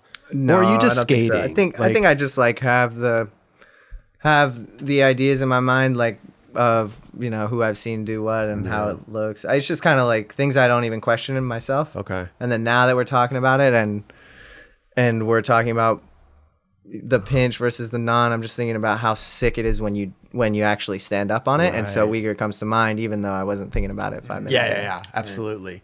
It's interesting. Now, I mean, listen, you're an amazing skateboarder, bro. Thank you. Kill it, dude. But Definitely. I was skating the beach the other day, and I'm trying to, I front board the curb, it's fun. I just like board slides, front boards, cool, it's fun, feels good. But I'm like sitting there, I'm like, I got to do it like Costin. Like front board, like look over the shoulder, and you know what I mean. Like I'm thinking about Costin, and like there's other people out there that, even Raj was like, oh yeah, Costin learned it from Gons, and Gons, you know what I mean. Like there's but I'm thinking of Costin. Is there people that you think about when you're trying certain tricks, like you want to do it and try to emulate them in a certain sense? I'll think about Costin when I'm back nose wanting rails, like the Medic Madi ender. Yeah. Okay, so like your body position and how it I should just look. like how he kept his tail high in the air. Yeah. Like he actually, it's not like an ollie over front nose, Right. because that can happen a lot on Definitely a rail. So you're thinking you're back nose blind. You're just like you thinking Costin. Yeah. Yeah. And Miles Silvis, because I saw that he was doing them like that, and I was like, dude, I don't know how it always. He's like, it's just like a ledge. I'm like, yeah, but you don't have a deck for the thing to stand up on. Sure.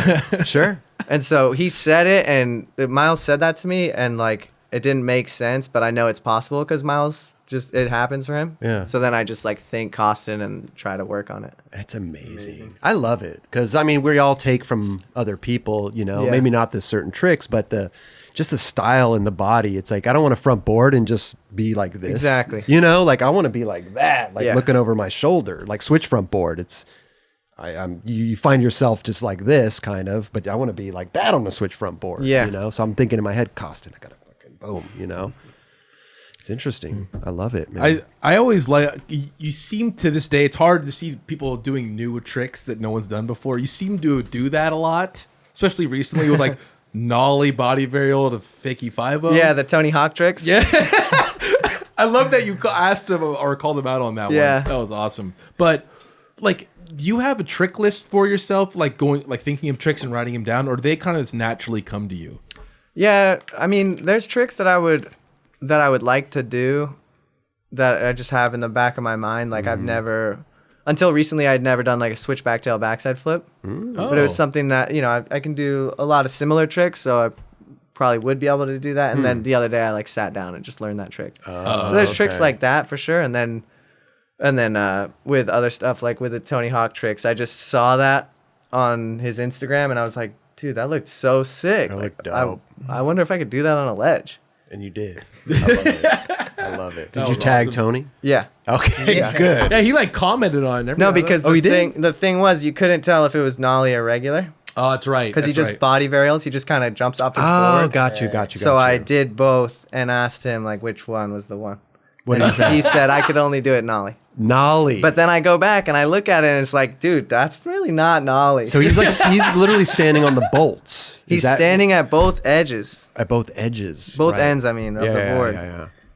And like he lands in a fakie 5-0, so the board kind of has to do a little nollie. But like on the one when he comes out rever, Right. on that one, he kind of just jumps and then like pushes his foot. Oh, interesting. So you did. So I both. think it's regular, but he thinks it's nollie.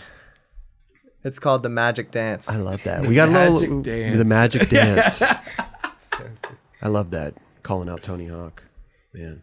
So you did it both. Yeah, You said the fuck nollie it. was way harder. Was it? Yeah, regular one. I can imagine. I mean, you're talented, but I mean, like the tricks that you do. I mean, trying. Like I went through my whole career trying, tricks for 7-8 hours. Yeah. And it's just like I see you, with the Verso part and these tricks that you're talking about with Tony Hawk. I'm like, God damn it, man! Like, I think it just blows my mind. Like, do you battle with hell yeah. tricks for Yeah. that long? Definitely. Because some people say like, oh, if I don't get it within a certain amount of tries, No I know way, that yeah. it's over and maybe I'll come back in the next day and do it. Like I've heard P-Rod say that a few times, That's but cool. Yeah, you have to really, really know yourself. Yeah. And you also have to like not be crazy to do that. Like P-Rod sounds like a pretty sane human being. Exactly. Like, oh yeah, I'm tired now. Right. I'm gonna stop trying. yeah. I'm like, I'm gonna fucking do it. I know. Losing my You're shit. Like your mental reality is distorted, and you're just like, you got close on the first try, and here you are 4 hours later, and you're trying to convince yourself that it's gonna happen any try. At least it happens to you, man. Because that what is it? First try. Yeah. It's always the closest one. Yeah. And you're not even trying. The battle is real, man. And then you start trying. I wonder. I got to ask Andrew Huberman about that, bro. Oh yeah. It's crazy. Oh you know yeah. Andrew Huberman? The psychologist. Yeah, the neuroscientist. Neuroscientist. Bro, crazy. We're gonna get him on the show. Yeah, to talk sick. to him about stuff. But I love. Yeah, isn't that weird? That's the weirdest thing. Also, blacking out. Yeah. So you've been trying a trick for 4 hours, and that one trick you do, black out, you're rolling away. Yeah. Like, what is that? What is that? Like you're so I love it. focused. I love that. Yeah. You're almost 'Cause so you're just focused. you're yeah. so like lost and in like what you're doing. Then you're just like, fuck, did it? You know what I mean? Like, But you don't even remember it. I know, It's but crazy. that's so crazy because you're just so in it. You know what I mean? know. Pulling your hair out, but you're still in it. You know It's what I mean? insane. Like, I don't know what it is. Yeah. Do you get that a lot? Do you do a lot of your tricks you Definitely, do? I mean, I think it's hard for your brain to like comprehend this new reality of you riding away after having gotten into this fucking Groundhog's Day right? that lasted 4 hours, and Right. you're like, your brain is trying to learn something new or see something new, but it just keeps seeing the same thing, and you're trying to tell yourself, "Well, do this differently," or, but it's just not really happening, and then somehow you're like, I don't even know why I landed that one. what changed that one right there? That happened to me the other day. I was trying a trick for like it wasn't a huge battle. It was like 30 minutes. Okay. Oh, And that's good. and it was just really not working. And the photographer Dan Z just watched me try for 30 minutes, and then he told me like, dude, you're really trying to blah blah blah. You should just think about blah. And I tried to wrap my head around what he was saying, but I was kind of like, I don't know if you get the problem here. Okay. And then all of a sudden I'm riding away. That try. And it wasn't even long enough for me to really know if I had used what he said, but it was just happening. But he put something in your mind. Yeah. He changed your mind a little, Right. or you looked. I mean, yeah, what you just thought about something different, and then you maybe Yeah. just, I was just riding away. I was like, what? Did you do that? I mean, sometimes that's all it takes in skating, Yeah, right? no, Is that it's- little mind Little hiccup, change. little Yeah. hiccup in his train of thought, and then it just kind of brought him back to where he needed to be, and then boom. Boom. Yeah.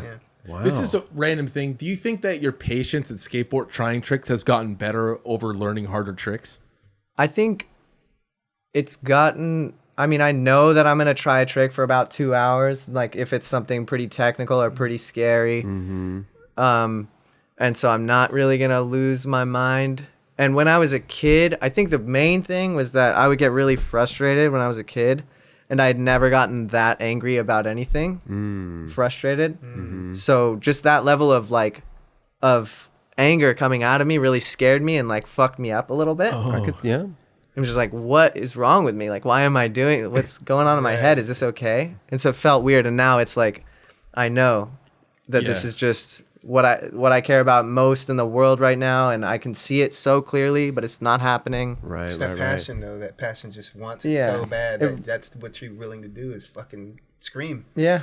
Well, because I've seen some people that have gotten so good at skating, but their patience hasn't gotten any better. I know what you mean. Right. Yeah. You know what I mean? So like they'll try a trick, they're harder and harder, but they get mad just as fast. Well- and you're like, dude, you got to learn the patience game. But But it's it's like, a- no, you tried it 3 times, dude. Chill out. Yeah. Okay. You're trying the hardest trick you've ever tried before. Like it's gonna take some time. Because I think in your mind, you're progressing as a skateboarder, and you're bored. You know you could do something, and then all of Yeah. a sudden it's just not, and you melt down. Yeah.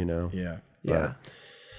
Yeah, patience is tough, man. Especially for the tech shit. The Yeah. manuals and the Tony Hawk grind. I don't really spend too long on manuals. That's a funny one. Where manuals, I just think like, oh my God, I'm never going to make one. Like I don't really do manuals that much. So Yeah, I seen you at Pier 7 the other day. Fucking doing some Yeah. manuals. which ones are you talking about? That you did like a front shove manual. Oh no, what'd you do? Manny French shove, Manny 180? Yeah, and manual front big spin. Yeah. That's tough. That's Oh, hard. So yeah. it's like, I don't know. When I was a kid doing manuals, like I just couldn't do them. So I just kind of gave up. Okay. And then I progressed as a skater in other ways. And now I come back to manuals every now and then. And if it's something like I've never done a fakie Manny fakie tray. Oh, interesting. Okay. I, think you maybe, could do that, maybe, but yeah. like I've just never, because it's Yeah. just like, dude, that's going to take me hours. And like, Wait, so you've never really even dove into trying it at all. Yeah, Okay. but then there are these manual tricks that I want to do sometimes, and I'm like, could I do that? And I'm not totally persuaded that that's the one I have to do, like I am with ledge tricks. Like, oh, I've never seen this, I want to do that. But so with manuals, it's like, is this gonna work? And then if it works, boom, I'm just riding away like pretty quickly. Yes. A lot of the manual tricks in Verso were like solid clips for me that I was hyped on, but they Right. only took maybe like 15 minutes. Okay. Wow. I mean, manuals are a different beast. They're weird. They are weird. and that's a different type of patience too. It's crazy. Yeah, the you know? patience- Going back and though, mind manuals. you, I don't mind when tricks takes 15 minutes. I don't at all.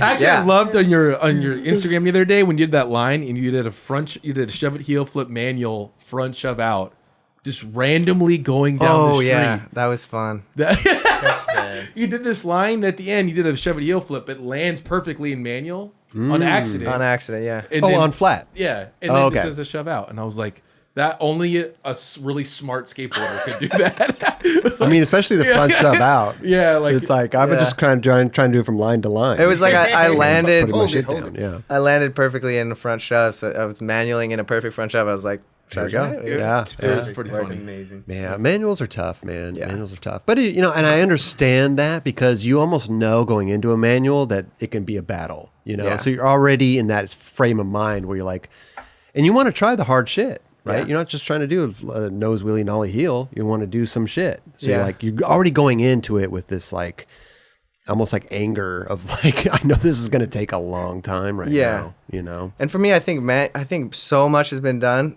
with manuals that, and I'm not really that much into that kind of skating. Like that's not my side of skating. So Sure. I just don't have the, like I'm sure for you is different. Like you clearly saw that you wanted to do a switch front three shove out of a Manny. Like that Right. had never been done. Yeah. But for me, I'm like, I don't even remember half the Manny's that have been done. You never really stood out. You never. It's not attracted to you in that sense. Well, it was, but it was just like all the Pier 7 footage I've seen in my life. Right. Like, Yeah. dude, what? I think Yeah. manuals Tray are flip, nose Manny, It almost nollie goes tray. a Like, blur. Yeah. I think manuals are different though, right? I mean, it depends on the spot though. We're still talking about the spot. It's like that's been done here, that's But- been done there. but You know, still- it's like you can. I'm thinking about it in a more general sense where it's like with tech ledge tricks, there's still some tricks that I would love to see. Yes. And because I'm more of a ledge skater, it's like, it's just, that is a bigger part of my view of skating. Like, I've never seen anyone do, this is a random one, but Yeah. like backsmith front shove back 50. Oh wow, Backsmith. that's a random one, but yeah, never seen Random. that. Like, I Okay, feel like you okay. could, that could look really bad, but it could also look cool. Like, Any trick can look good. yeah. Any But trick can look good. It all depends on who's doing it. When it comes to Yeah, for manuals, sure. you do manuals, but depending on the spot, the way you use the spot, you could do a more basic manual, and that's when you do manuals usually. Me? Yes. But yeah, I don't normally skate like just a mani pad. Yes. So that, I think that's a big part of it. But like, yeah, what I'm saying is, for me, I know the gaps in ledge skating because that's like what I think about and what I Right. dream about. So, yeah. but I just never like dreamt about You don't. manuals. You don't know the gap Not in that the I would- manual skating. Exactly. It's like, oh, has this been done? I don't know. I'm more focused on the Yeah, ledges. because you're not paying attention to manual tricks as much as you're Right. paying attention to ledge tricks. What is there any manual trick that you've done that you've been really stoked on Yeah, personally? the ones Which one can you name? like, are one? you talking about like what? video part? Going back to what you were just saying, where it's like, oh, you could skate this spot interestingly with a manual, or like just a general like the general Clip. general one. Yeah. Fuck, it's harder for me to think that way. Like, I don't know. Big spin, fakey Manny was a hard one. Yeah. Ooh, That's it's a a tough one. good one. Yeah. Yeah, I mean, you did it on a certain spot, though. I'm assuming, probably, right? Or is it just a manual pad? I did it to fakey front shove out on Pier 7 recently. Oh, sick! Yeah, Damn. little Rob Welsh. Oh, Shout out. dude. Were you wearing baggy sweatpants? Nah, Okay. man. Yeah, blew it. Shit. Dude, the thing that's fun, cool about you, it's like, well, there's a lot of great things about you, but like Thanks. just talking about skating, certain types of skating with you is always super fun for me. Just when I see you, just like not a lot of people talk the way you do about skating. Like even with this discussion we're having about the generalization of manual tricks compared to like manuals at spots. Yeah. You know, it's Yeah, interesting. yeah. I don't know. Yeah. Not a lot of people talk about that stuff. No, it's No, true. not at It's all. true. But yeah, like my brain just like kind of, I can't think about the tricks that have been done on like straight manual pads. Right. Yeah. Right. Whereas ledges, it works. I think I talked to you the other day. I was like, 100%. a ledge trick I'd like to see you do. You told me the other day. And yeah. You What were was like, it? I don't know, but like, okay, you're going nollie at a ledge, but it's front side for you. Yep. You do nollie backside 270 to switch blunt Yeah. on a ledge. Yeah. And I was like, I think you could do that. I would like, I don't know, but you were like, I don't know. Wait, say that again. Say that again. Nollie. Riding what? Like, so the ledge is in front of you, you're running nollie. Like, Yeah. and let's say you're goofy. Okay, I'm goofy. Yeah. Nollie, backside 270. Backside 270. Yeah. To switch blunt. Like Uto. Like Just switch front Uto, tail, yeah, but with the ledge in front of you. Okay. Right. It's like the Wenning. How he does nollie back 180, switch 5 180. Yes, But you exactly. turn a little bit more before. Oh yeah, man. I've never seen, I'm like, I feel like maybe I could do that at the beginning of a small block, on the whole block. You know? okay. Maybe. Yeah. End to end. Yeah. Or yeah. Because I've done the Wenning a bunch. Right. It's a good one. It's a good one. Well, you know what tricks, it lot would of be great to tricks. talk about since Mark's actually here, the Verso part. Oh no, wait. Kelly, we yeah, are going to get into that. I mean, before we get into the Verso thing, which I want to talk about, and Justin Eldridge on our Experience show got a lot of heat for it, but we'll talk about that in a little bit. But Wish he was here. I wish he was here too. I wish he was so here good. too. Yeah. And we'll touch on that in a little bit. But I just think it's interesting. Who was your like favorite skaters growing up? So to this day, probably Buznitz is my favorite skater. Buznitz. Yeah. Okay. Just I feel like having a favorite skater is just like a solid thing to do for yourself. It's Absolutely. like a little tool you have in your pack. Sure. Just to get you motivated to skate that day. You're thinking costing on the front boards. Like, Yeah, man. you're not really skating by yourself almost. Yep. Yeah. So that's kind of my go-to. Okay. No questions asked. It's Buznitz. Buznitz. Boom. It's always thinking about him is always gonna make me skate harder. Whether I'm skating a ledge, something gnarly. Okay. Like Well, because he puts a lot of effort into Yeah. it. And he thinks creatively too. He does. Yeah. you gotta have somebody there to motivate you and make you feel like you could be a better skater. Right. You know. I get you. And so that's what Buznitz does for me. But Okay. over the years, like, I don't know, it's been so many different people and like lots of different kinds of skaters. Like I would go through like maybe month-long periods where I would only watch one video part, So those skaters have been like Tosh Townend when I was really young. Sight Unseen was my first video. Okay. Oh, sick. PJ Ladd was a huge one. Yes. Mike Mo, Okay. Bobby Pulio, Wow. It's Keith a whole. Huffnagel. Wow. Which Ronson part? Lambert. Which parts are you talking? Ronson Lambert. Yeah. Transworld part. Yeah. Oh yeah. Okay. Same one you were in, right? Or no? Time to shine. Yeah. Yeah. Yeah. You probably watched my part over and over again. It's probably one of I those did. ones a month. I Yeah, did. Yeah. No, come on. You bro. start off with a fake This nose is- grind shove. You well, end with a listen. fake nose grind 3 shove. Very conceptual part. Love that. I was thinking back then. Dubs. I was thinking. And people have, they've tried to duplicate that, in different video parts. But Have they done it? We don't know. we don't. Well, I have an idea, but we'll talk about it. No, I appreciate that. It was a debacle for me for that video. Really? Yeah. Starting that video was cool, and then I got an Achilles tendon injury and had to go through like a year of physical therapy. And you only get so much time to film those videos, like Yeah. about a year or even less than that. And it was just this really debilitating injury. So that's why it was like not that many flip tricks, because I physically couldn't flip my board. Damn. It was really, I had to like revert to like shove-its, and Yeah. I just kind of did whatever I could do, just to get that part out of the way, because they wanted to get me in the next one. And I'm like, dude, I can't do another year Yeah. of this. I'm just going to put out whatever I put out, and it's cool. I'm cool with It's that. your mellow part. That's what I call it. It's my mellow part. Nice. It Yeah. had a really Oh, good yeah. vibe. Yeah, it had a good song. I A lot still- of European spots. I loved. I mean, Mediterranean people. spots. Man, we had great trips on there. Yeah. Danny Brady was on some trips. It was great, man. Dylan Reeder. Yeah. It was amazing hanging out with that guy, and it was really fun. It was really fun to do. But yeah, it was it kind of it wasn't the best experience for me on my part. Everybody involved is fucking phenomenal. John Holland. Oh my god. Kelly, I'm telling my story. Enough about. We've heard no, this no, I'm on telling my every. story right We've now. heard it every single episode. I don't bring this up every episode. beat up more Did than. you see my slappy clip, by the way? That's fucking great, bro. I heard I'm it. just kidding. But I wanted to ask though, like a Bobby Puglio part. Well, it's like, what's your favorite Bobby Puglio part? Static 2 was the one I watched. Static I was like 2. 14. Hell I yeah. think I got that video on DVD when I was at Phoenix Am, maybe. So it's probably like 15. Wow. Yeah, I mean it's awesome part. Love it. Just, yeah. I love hear. I'm sorry to cut you off again, dude. My bad. I was just. I like hearing you're like, oh, for a month I was watching these certain parts, but I'm like always. And when you're saying these names, I'm thinking about which parts are you. And it's kind of all over the board. You know, it's not like Yeah. one style of skateboarding. Yeah. It's Yeah. kind of across the board, which is rad. Definitely. Yeah. Yeah, for some people it was like just that part. Like for Julio, it was just that part. I didn't have any other videos that he was in, and this was before YouTube. Mm-hmm. And for other people like Mike Mo, I watched like every clip I could find because that was like 2009 maybe, or 2008 or something. Yeah. It was like up to Fully Flared. Yeah. What year is that? 2009. Yeah, that sounds about right. I thought it was way earlier. I know. Oh, wait. 2004. No, yeah, right, 2003. I know that. 2006? No. 2006. 2007 or 8. I think we it's are. 7, Okay. 2007. but it could be 8. It's 7 or 8. Yeah. No, I Sharon. think it's like 2007. Fact checker. Yeah, we gotta fact check this real quick. But we can continue on. Okay, you let us know when we have the date, you know.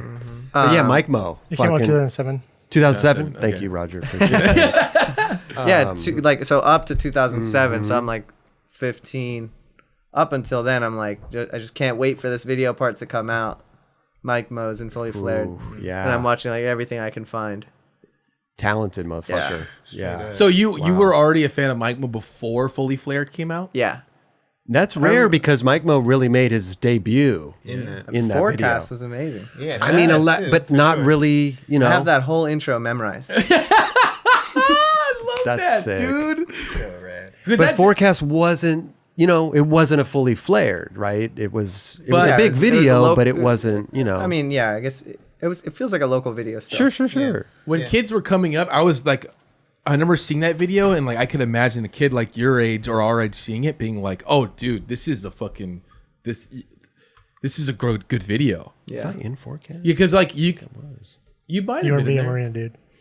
I think I was in Forecast too. But like for an older skater looking at Forecast, they're probably like, oh, that's just a random video. Does that make sense? Yeah. Like the older guys were looking at it like, oh, that video's whatever. But the younger kids, they were seeing like, this is a fucking sick video. Yeah. Mike Mo's part was really similar to a lot of the Transworld videos at the time. Like In Bloom. It could have been a part from In Bloom There you go. where like Kareem is introducing Mikey Taylor, Costin is introducing P-Rod, and now here's P-Rod introducing Mike Mo. Right. You know? Yeah. So, and then it really, like, he says these things about Mike Mo, and they're like all incredible things, and then he lives up to it and he does things you've never seen. God, Mike Mo's a man. Just talked to him today. Nice. He's a great guy. Definitely. Did he break his wrist in that video? Broke his wrist. Oh, in dude, that Forecast? footage is in the video, isn't it? I think it's like the first thing in that video. Oh, that's remember. harsh Or in his watching. part that. anyways. What about nowadays? Who do you? I mean, is there like young kids that you are like, damn, that kid's dope, or is there any skaters that you still look up to or are a fan of now? Yeah, tons of people. I love Buznitz, as I said, Yep. Gilbert Crockett. Oh, A lot of people I skate with, like John Perez, Okay, up in yeah, SF, has wow. been killing it Oh, dude, really he's hard. great. So good. man. Yeah, Shout out Max amazing Allure. skater, Yeah, super he's gnarly. confident. Yeah. And yeah, like Gustav, Herman Stena. Okay. Herman Stena. Dude, Yeah. his So- part that just came out was amazing. Oh yeah, I haven't the seen real part just came out. Okay. Backtail, backside flip, 3 up, 3 down. Heavy. Wow. A lot of that footage is really old too. It took a gnarly. long time for it to come out. So Damn. I think I saw that part when I went to Oslo in 2018. Okay. Oh, What? Yeah. He's been sitting You there saw for the 3 whole years. part? It Stacking. wasn't done, but like, yeah, it was like probably 70% of the footage. Wow. Wow. He's from out there, isn't he? He's from. Yeah, he's from near Oslo. Yeah. Okay. Okay. What about? I heard you talking about a younger kid from in New York that you're really psyched on. You're like, oh, he's like my son. Oh, Jiro. Yeah. Jiro Platt. Yeah, he kills it really hard. Okay. He's 15 now. Do you give advice to any of the kids or try to guide them in a little way or something? Because sometimes it's nice though for the I kids. probably you know? do. I mean, like I'm really good friends with Jiro. Okay. He gets Habitat Flow. Oh, sick. Yeah, so I see him around. He lives like I don't know, maybe half a mile from me. Oh, perfect. So I'll Okay. bump into him and his dad, his mom, having dinner. You know. Oh, so we'll sick. just I'm sure I've given him advice, but Yeah. like that wasn't my first thought when I first saw this kid Like, I'm skating. gonna, yeah. Take No, him but as you under get my to wing. right, but as you get to know these kids and you start Yeah. looking out for them and like their best interests and stuff, like you don't want them to, start, like kooking it or whatever. Yeah. You know what I mean? Like, For sure. But at the same time, I think back to like me when I think back on how it was for me when I was that age. And I ask myself, like, could I have actually learned if somebody had told me? And a lot of times it doesn't feel like the probably answer's not. yes. Right. Huh. But sometimes you gotta just, I don't know. It's like, on the one hand, they might not learn. On the other hand, you might be a good influence. But also some stuff that you're talking about, they may not be taking it in right now, but it's being Yeah, implanted that's in what them. I'm saying. Implanted in their brain. Yeah, To yeah. some degree. For sure. I definitely try not to overdo it. Try just Yeah. to like let him do his thing. be a person. Yeah, course, for around sure. them. Which is important, for sure. Okay. Let's get into this, bro. Oh shit. Let's get into this, man. Verso. Should we call up Justin? Put him on speaker. Well, I'll call him right. I'll call his ass right now, bro. No, but so for people that don't know, we have another show, Nightclub Experience. It's kind of a round table. We review video parts. Of course, Mark Suciu's video part comes out. Verso, we were reviewing it. At the end, Eldridge is like, you know what? I didn't like his last trick. 50-50. And I ain't going to end his last trick with a 50-50. The blowback he got was just incredible, right? Because I don't even think I realized it at the time. I mean, a lot of people did, but the way that you laid this video out was like the first trick and the last trick. Please explain to the people how you conceptualized this video part. Yeah, what I thought was funny was like, so I made it in a certain way with like a pattern that was hard to see when you watch it just once. Yes. But when you see the last trick, it's so not what you expect that it like that's kind of why I made it that way. It's like you watch it and you're like, what the fuck? Why was that there? Like, and that's what gets you thinking to make you look at it. Otherwise, you wouldn't look at it deeply. And I don't think we looked at it that because we review videos here, but we'll I don't know if sometimes we have that much time to watch it Exactly, multiple yeah. times. We watch it once, And you're watching a lot of stuff. We watch a lot of stuff. So yeah, Eldridge commented But that. what was so great about it was like that was exactly what I was looking for. Okay. Like I needed that. Right. But he was like I needed to be part of the process of watching. You needed to be like, what the fuck? Like, why was it like that? And then maybe like put more thought, or like somebody else says something. I don't know. You don't have to do any of this. Like you could just fucking. Well, a lot of people don't watch video parts like that. Yeah. They don't see like, Yeah, this yeah. part was For put sure. together like this, and he was Definitely. thinking, this But is so what he the was fact meaning. that Justin was just like completely embodied that one part of the response to me was like amazing. Oh, so you liked it? You Yeah, liked it. You liked for it sure. Because he got a lot of DMs, and of course we got stuff in the comments of the YouTube video. Yeah. Like, And dude, this dude, he started off with this and he ended with this. And you got to think about this. Called Verso. Like, And you I know, it's pretty I funny. loved Chris Cole's response too. Now, Justin, what you meant was what you could say is you liked the whole thing. Your one positive criticism might be that he could end on a stronger trick. Yeah. But I thought it was like, You could have put it into perspective. yeah, I was like, Justin, did you see the trick he did before that? It was a trick that's never been done before, ever. Right. Like, you forgot that part, dude. Yeah, but that makes you gotta go back and watch. Like he had so many better tricks. Like this trick, this trick, this trick. Why did he end with that? Yeah. Yeah. So you doing that. Okay, I guess my question is, did you know that trick was going to be your last trick and you wanted to get that 50-50 after that? Or did it work out that way where you're like, wow, I can actually end it with this? No, yeah. So that was the whole thing. It was like I wasn't working on a project. I was just doing like demos for Adidas. It was like 2017, and at some of those skate parks I had done some tricks that I was really stoked on. And they were just at skate parks, and I would write them down on my phone so I wouldn't forget, like, film this, you know? And then after like 4 of those tricks, I started realizing that they're kind of like pretzel flip-in tricks. And I'm like, oh, like, you know, bored on a plane, stuck in the window seat. Just my mind is going. Yeah. Trying to read a book or something, but just thinking about, like, oh, what if, how would those go well together? Like, what other tricks could I do? And then on that flight, I just had this fucking thing that looks a lot like the video part, the last section of the video part. Okay. Oh, wow. Where it was like 7 lines, 2 tricks in each one, and then they all kind of correspond in their own way. And the first trick's the last trick, and then Right. the second and the 13th are like kind of inverted. That's insane. Yes, it was just like kind of a little puzzle piece that I was putting together, like doing a little Rubik's Cube just because I was bored as fuck on this flight, you know? And I was, I don't know why I thought of doing an easy trick second, but it sounded like a funny thing to do and it hadn't been done. So I was like, all right, fuck it. I love it. So I needed to do that 50-50. I needed to find a spot. Okay, so that would been stressed out if you didn't land the 50. That's what everybody says. Yeah, that would have been the worst. But that's what I'm saying. I made like it was first track. It's like, for me, it was first track. Hey, but you know what?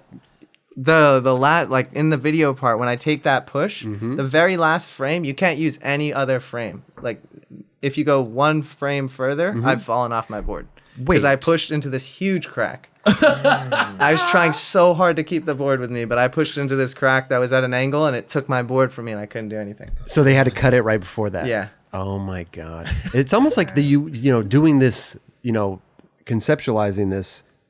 It almost like, man, put more pressure on Way more. yourself. I tried that trick for like 2 years. Wow. That line, like you. So to answer my question, you knew that was going to be your last clip. It had to be, yeah. And then Okay. I thought I couldn't do it. Like I thought my body would just not do that shit.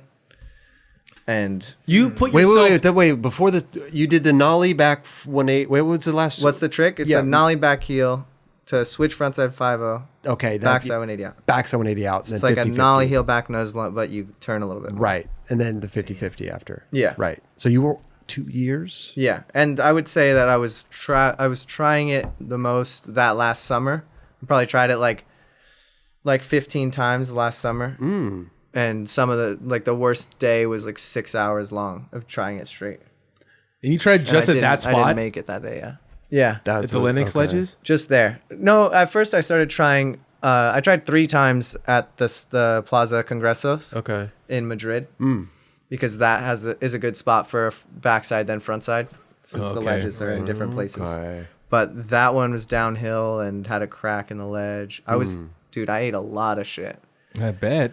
I thought I broke my wrist. I fucked up my foot really bad. I'm sorry, you put 2 years of trying that trick, and then you finally land it, and then you're like, I have to do this 50-50 on the ledge. I blacked out, and all of a sudden I'm doing something that I've always done, 50 a curve, you know?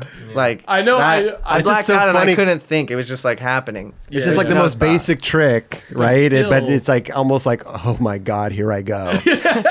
There was no thought. It was, oh my God, did that just fucking happen? Am I alive? That's amazing. Because I tried for 6 hours one of those days, and I fucked up my back, and I couldn't skate for 2 weeks. Wait a minute. What point in time was this? Was this? I mean, this was during the filming of it, or like after? Like it was like right before the premiere.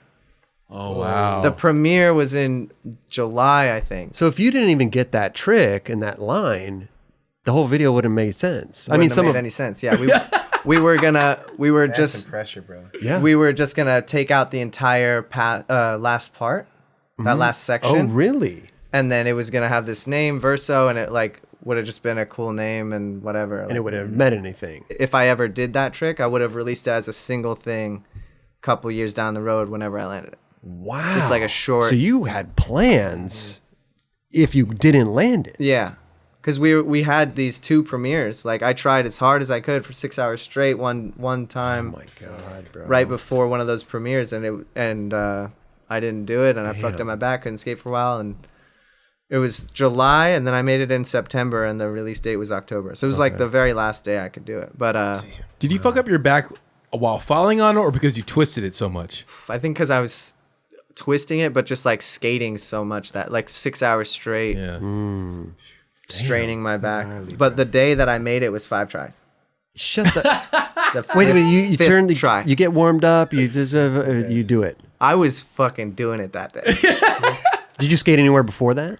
No. You just went straight to there. Yeah, I just warmed up. Did a nollie backside 180 fakie nose grind revert, Okay. just the thing without the heel flip, and then I just went for it. But I had like the amount of preparation and like the feeling of certainty that I was gonna do this is like I've never felt that. It was just like the stars aligning. But I saw everything. Like I knew. I don't know. There were a lot of steps. Mm-hmm. There were a lot of just fortuitous circumstances that happened to me where I realized that the universe was fucking speaking to me. And I knew that I was going to do it in the morning. You ate your Wheaties that morning. I know. Yeah. You're ready. That's insane though, because like you said, you never had that feeling or had that feeling ever since. Yeah. Like that's crazy. But I mean, I've never been put in a position like that before. This is true. This is true. It's like fight or flight situation almost.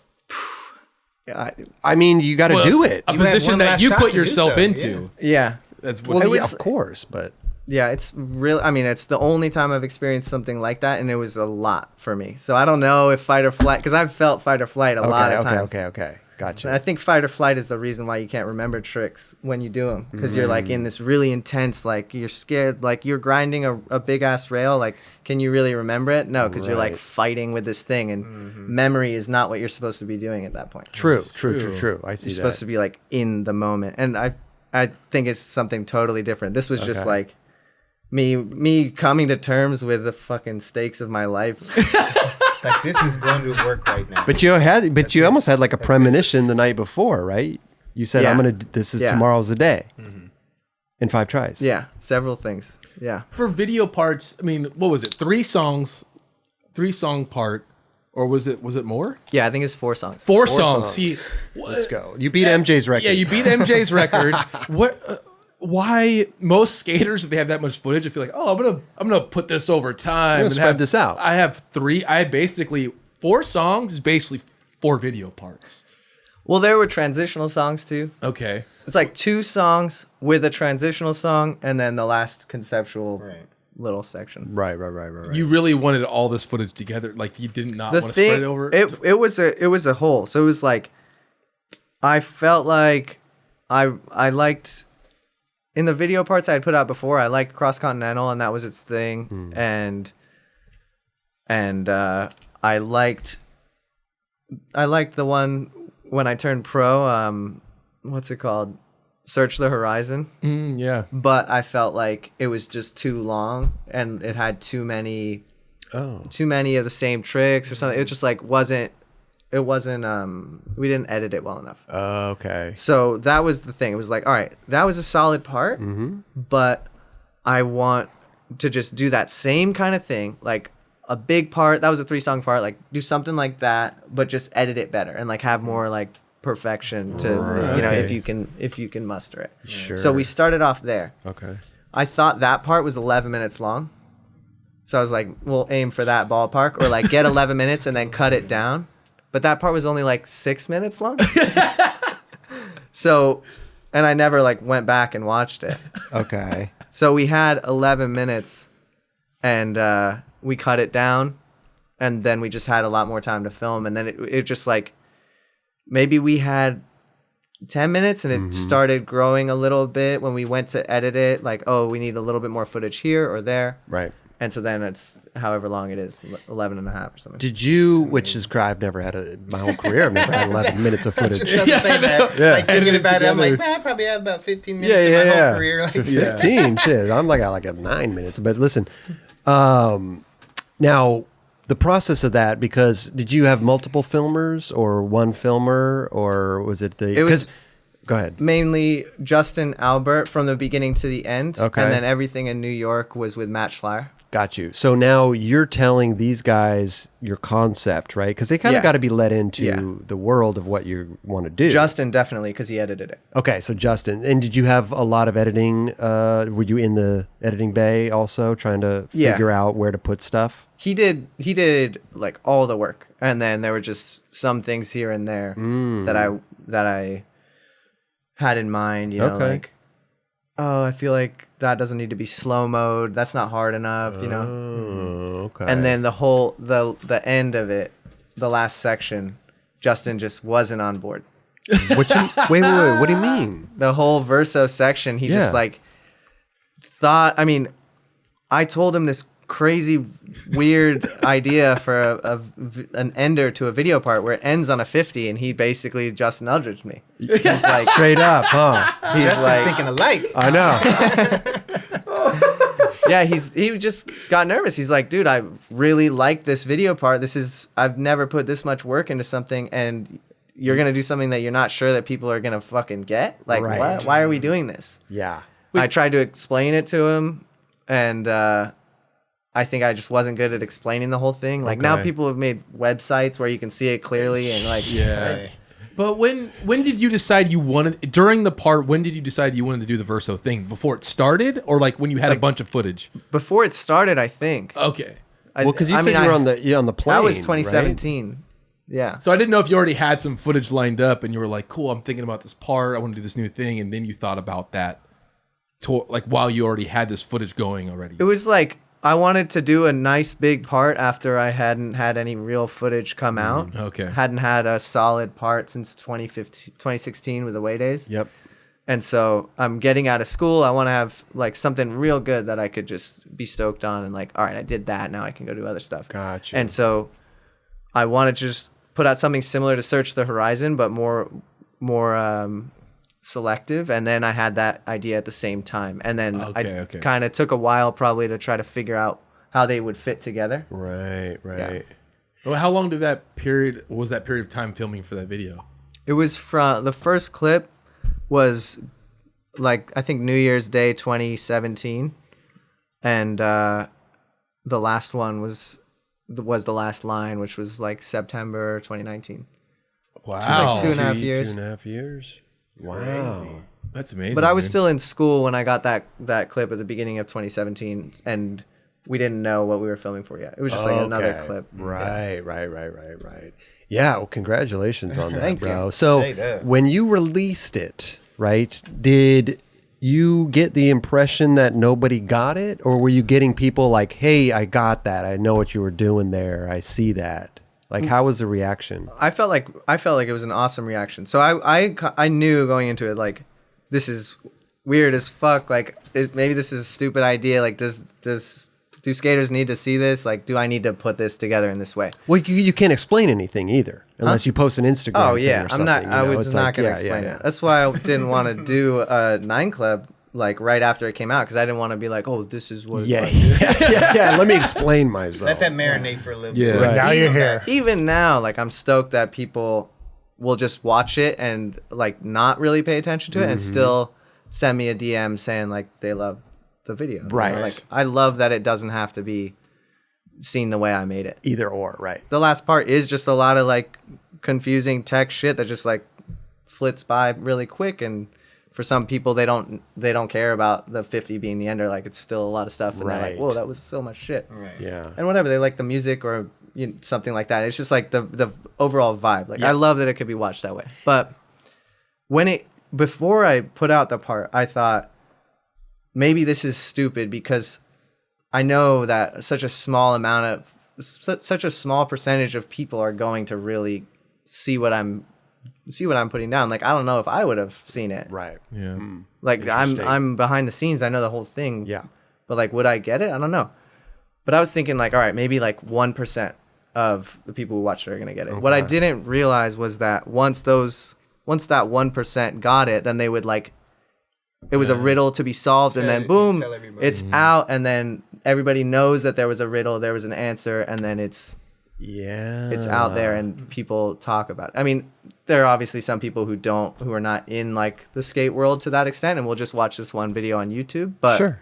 for the skate world, I felt like that was a cool response. I was like, oh shit, I guess not everybody did need to get it. I'd be nervous or something. I was very nervous. You were nervous when you Yeah. first released it? Like, oh God, here we go. Like, what if you, because you don't know what you're going to receive, right? Yeah, but at I mean, the obviously same- amazing skateboarding, but Yeah, at the same time, I was like, this is my best part. Like, I'm putting all my best skating in here. Like, Right. I'm really proud of it, and I know people are gonna like it for some sure. reason. Absolutely. If But it's just based not- off the standard of it not ending how a typical video would end, I think that's actually pretty clever. It is. I think it is too. Oh my Like, God. Yeah. Because I do think the last clip when you did that last trick, people were like, "Holy shit!" It really got it. Like it kept climbing, like Yeah. better Well, and it's- better and better. but it- and then at the end, you see the 50, you're like, "What the fuck?" Yeah. But like, still, that was awesome. It Yeah, didn't 'cause matter. you gotta trip on the shit that I just did. Yeah, yeah. Okay, that's Park just came like- out over 2 years ago, and we're know still what I'm talking about it. Yeah. 100%. 100%. Yeah. And like, I don't think anyone looks at that last trick and disregards everything that happened before it. I Justin look at- did. Justin definitely did. I think I look at it as a roller coaster ending, and then you're just like coming down. Oh, Like, yeah. you know what I Yeah. mean? And you're like slowly stopping. Shh. Yeah. Yeah. So that's what happened. Yeah, true. You know what I'm It's saying? Yeah. true. It's true. And it's hard to end. Obviously, you end the 50-50, but even ending on a ledge trick doesn't happen too much these days, Yeah. which was really rad Legender. to see. Yeah. So you would say that's your best video part, the one that you're most proud of. Yeah. Yeah. I mean, like, if I were gonna recreate any of my video parts, like, that's the one I would definitely not want to do. Sure. Like, sure. yeah. But you're proud of it because there's a lot of video parts that people come out with and they're like, it's all right. Yeah. man, it's Like, all right." I'm not proud of my away days part. No. Yeah. Not at all. Interesting. Like you were talking with The Time to Shine. It's Yeah. like not a good time for me. Wow. Yeah. Interesting. Well, at least your last video part is something that you can hang your hat on. You're like Yeah, stoked yeah. on, I'm stoked. which is rad. Yeah. Do you, Until the next project comes. That's Yeah. it. That's I'm in it. it right now. There you go. Yeah. Yeah. song wise too, going into it, it's all the songs you wanted. You had that prepared too. Yeah. I mean, Justin suggested a lot. Like, we were going back and forth. It took a long time to figure stuff out, like 'Cause- what would work. Yeah, because imagine, I've only had video parts where you just use one song, and that's tough enough. Oh yeah, so picking sure. 4 songs, definitely. Jesus Christ. amazing. I mean, we'd worked together, Justin and I, on this is Justin Albert again, not Justin Eldridge. Me and Justin Eldridge just choosing songs. for That'd be videos. amazing. Justin does love music. He does. He would come does. through for you for sure. No doubt. Yo, dog. But this beat. yeah, Justin and I worked on away days, and we worked on little local videos before that. So like we, and we're really good friends. Right. Hang out at his house all the time, sleep over, listening to music. Like, Perfect. Yeah. It's always nice to entrust with somebody. That you're you working know what I with in mean? that- Yeah. Man, well, congrats on that video, Thank you. man. Yeah. It was amazing, dude. And like I said, we didn't get it at first because we watched it once. And Eldridge, yeah, he got some slack for it, man. He got some slack. People were kind of beating him up a little bit, but Sorry to hear It that. was before I was here, so I missed it was funny I though. missed Oh, it it was was so funny. good. It was funny. and it was really actually awesome that Chris Cole was here for that episode. That too. was true. That What was you might say is you liked everything, but you were wondering about the last trick. he's someone too. Like it's really fun to talk skating with him too. Yeah. Oh, he's great. He's He so goes good in with depth that. with it for sure. Yeah, I love it. Skate tricks. We were talking about skate tricks earlier about, stuff that you can do and, people tell you to do and stuff like that. I mean, listen, we got the Suciu grind. Yeah. How did that even come to your attention that this grind now was being called the Suciu grind? I've read it in Thrasher. That was it. Yeah. You saw it and you're like, what? Yeah. Who was doing the trick? Was it you? No, it was Don van der Linden. Oh. Yeah, on Hollywood High 12. Hollywood High 12, and they called it the Suciu grind. Yeah. Were you like, what? I was hyped as fuck. I mean, I'm listen, I'm Get a sure. trick named after you? Shit. Right. Yeah. Okay. Thanks for answering that, man. When is the first time you did that trick? So the first time I did it was on the Matt Masquerade, but I went to Fakie. It was just like a bump to flat bar at a skate park. Oh. So 2012 with Jake Johnson on the Matt Masquerade. Okay. Jimmy Lannon was there, like, dude, you should do this. We were in Gainesville, Florida, where he's from. People who are listening right now, what is the Suciu grind? It's a backside 180, fakie nose grind revert. So alley back 180, fakie nose grind revert. Yeah. And so the first one you did was just the fakie.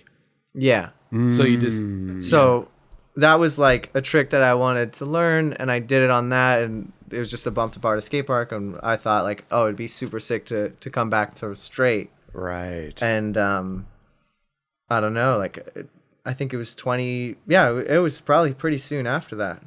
I think I might have been wearing Habitat shoes. Oh wow. Could have been that fall or something. Guru Khalsa around that time told me like if you ever have a trick in mind, like don't wait. Don't be like, oh, I'm gonna do it later in my career. Oh. Don't do that, because one day you're just gonna wake up and you're not really gonna care. And you don't know when that day is gonna come. Interesting. Yeah, I love that dude. He's seriously the raddest dude. He's I haven't so seen that sick. dude for so long. Yeah. But man.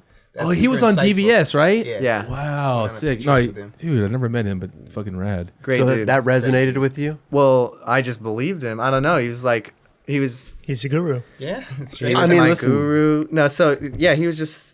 That was when I was getting on Habitat. I think I was probably on by that time, and I was meeting him for the first time. Okay. Spending a week with him in Houston, Texas, and we were just getting into it every night. And it was with him and Brennan Conroy and Rodent.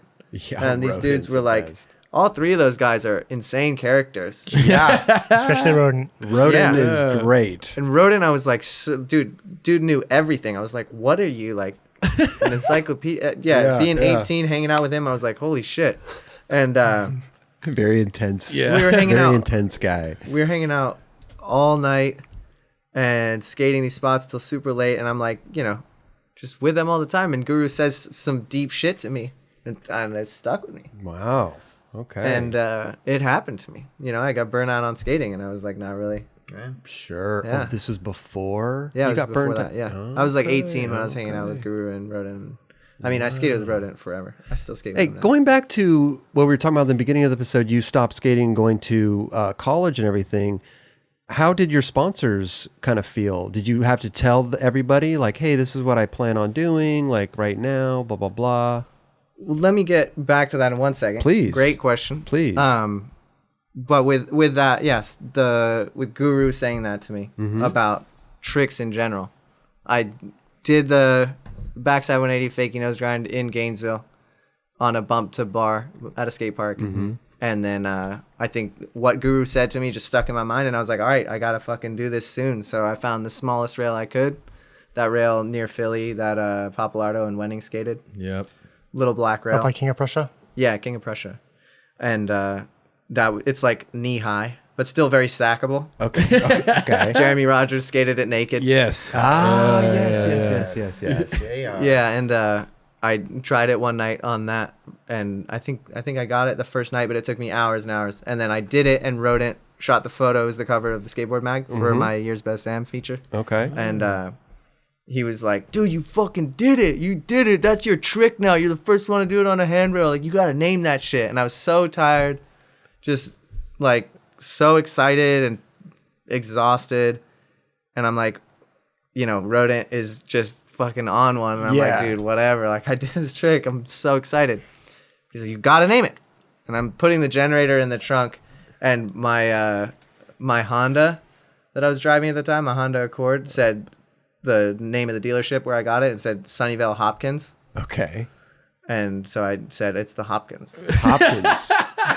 You're like, Rodent enough, dude. It's Hopkins. Yeah. Hopkins My license grind? plate says it. So that's what it ran as in the skateboard mag. Ah, they called it the Hopkins grind. Yeah. Okay, So Hopkins. that's yeah. what I call it. The Hopkins. That's what you call it. Because it is a lot of words to say. Back alley, backside 180, fakie nose grind. It is. Yeah. Yeah, for sure. For sure. Well, but I've never even heard anybody call it the Hopkins grind. Have you? He was the only one to call it that. It didn't stick. It didn't Yeah. stick. I like Suciu grind. It's a random name. Suciu I mean, it grind would is- have been I'd name it the Sutu grind. That would have been very odd. That right? would have been a little egotistic. I almost feel like Rodent would have said that, not you. Yeah. Right? Oh, the Suciu grind, man. Yeah. I don't you know? think Eric Costin named the Crooker grind after himself, right? The K grind? The K grind. Someone else had to have done that. Yeah. Yeah. So Very rare that you name I always thought it was it. a Paterka grind. the what? Paterka. Oh yeah. I never heard too. of that. Yeah, I did. You I did? I Oh, you really? I did. Didn't you end up doing it on the ledge at Love as well too? Did you even add? Oh, I doing did it Nolly at Nolly, that's what it was.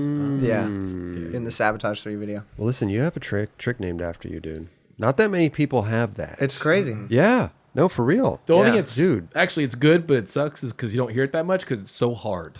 It is.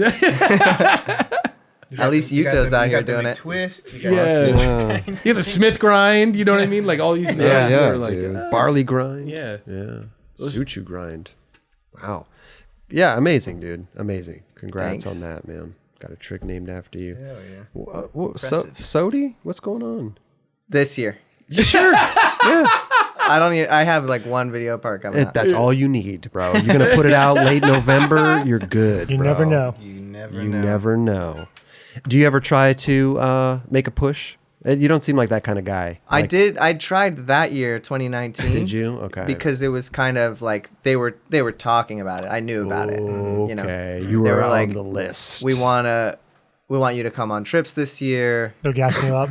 Yeah. Got you. And so I was like, at first I was like, dude, what? Nah, like I can't. But then I'm like, wait, hold on. What if I was? Like, what if we just start backwards and all of a sudden I am? Like, how do I justify that to myself? Like, how can I prove to myself that I earned it? I like that. You start, you reverse You already engineer have it. Yeah, yeah. It was kind of I like like that, though. So it made that whole year really fun for me because I was like trying to skate as hard as trying to live up to that. Sure. And that's like how it feels kind of still when I have like a good role model of a skater in my head where I'm like, yeah, skate like that. Yeah. So I just like made this thing where like every spot I'm like trying to skate it as hard as possible. So that whole year was like really motivated and That's it was awesome. That's super rad. Yeah, It's not like you super put pressure on yourself, but it made it fun. sounds no, like. it was a lot of pressure still for sure. Okay, Because okay. the video part was coming out and I was tripping on whether I would finish it in time. And, Okay, a lot of variables. Yeah. Wow. And then like there was other stuff going on too with I had done well in Street League and then all of a sudden I was like I was like second for the Olympics in the US. But there were these Thrasher trips. There was one Thrasher trip at the same time. As the contest. Got you. wow. So I had to make a decision like which one do I want to go for? You gave up your Olympic dreams, man. Yeah. Well, you didn't give up the dream. You gave up your spot right there. That's the dream. Yeah. But he tried to get back there, but I did, You yeah. You came from a really hard spot to Yeah. come out of, basically, which I thought was rad. You were going to these contests. Yeah, Des Moines and Rome. Who won the 2019 Skater of the Year? Milton. Milton. Oh my God. How dare you forget? Listen. Well, because that was the funny part, right? It was like it was you and Milton going for. It was like that was who everyone was looking at. Was you two, and you guys are such different types of skateboarders. Yeah. And I was like, I really wonder how this is going to turn out. Right. And then you had that part drop, and then also Milton's coming out. What did that feel like being in the runnings and then seeing another person's part come out? Be like, oh fuck, that dude's definitely got it. Yeah, it was wild. I mean, like that part was fucking nuts. Yeah. Yes, it was. It was nuts. Yes, but your part was nuts as well. Thank Yeah. you. For sure. Yeah, but it was kind of like you can tell, that had Thrasher written all over it. It was on his shirt. Yeah. You know? Tough comparison, like in those. No, Yeah, for sure. no, It's completely felt, different. It felt Yeah. cool to be a part of that for sure, Yeah. and to like to have these two totally different sides of skating. Because I didn't, at the end of the day, I didn't feel like, that it was like one's better than the other, really. Yeah, Just because yeah. it's so different. Like what he's doing, like I could never do any of those things. Right. So if it was someone who was doing similar stuff, but just like more or harder or more stylish or something, then it might be a little different. Yeah. But it's like at the end of the day, what am I gonna do? Like I'm not gonna like change myself to skate. Yeah. Yeah. Damn. Right. Listen, man. You're Skater of the Year in my book. Thanks, my dog. Yeah, Yeah. dude. Hey. I'm gonna vote for you this year, man.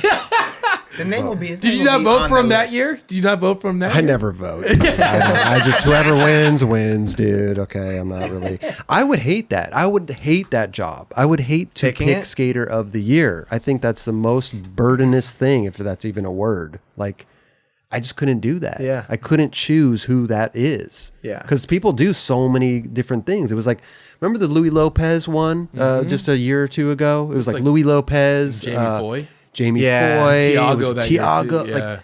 I can't change. Yeah, I that's a lot. can't Got it. choose that. Yeah. It's I can't do it.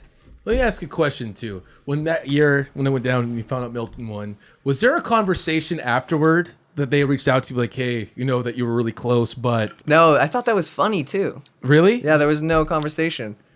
Yeah, because it was like we were talking a lot back and forth about like, Beforehand. you know, I put out Verso and they were super supportive and really excited for me.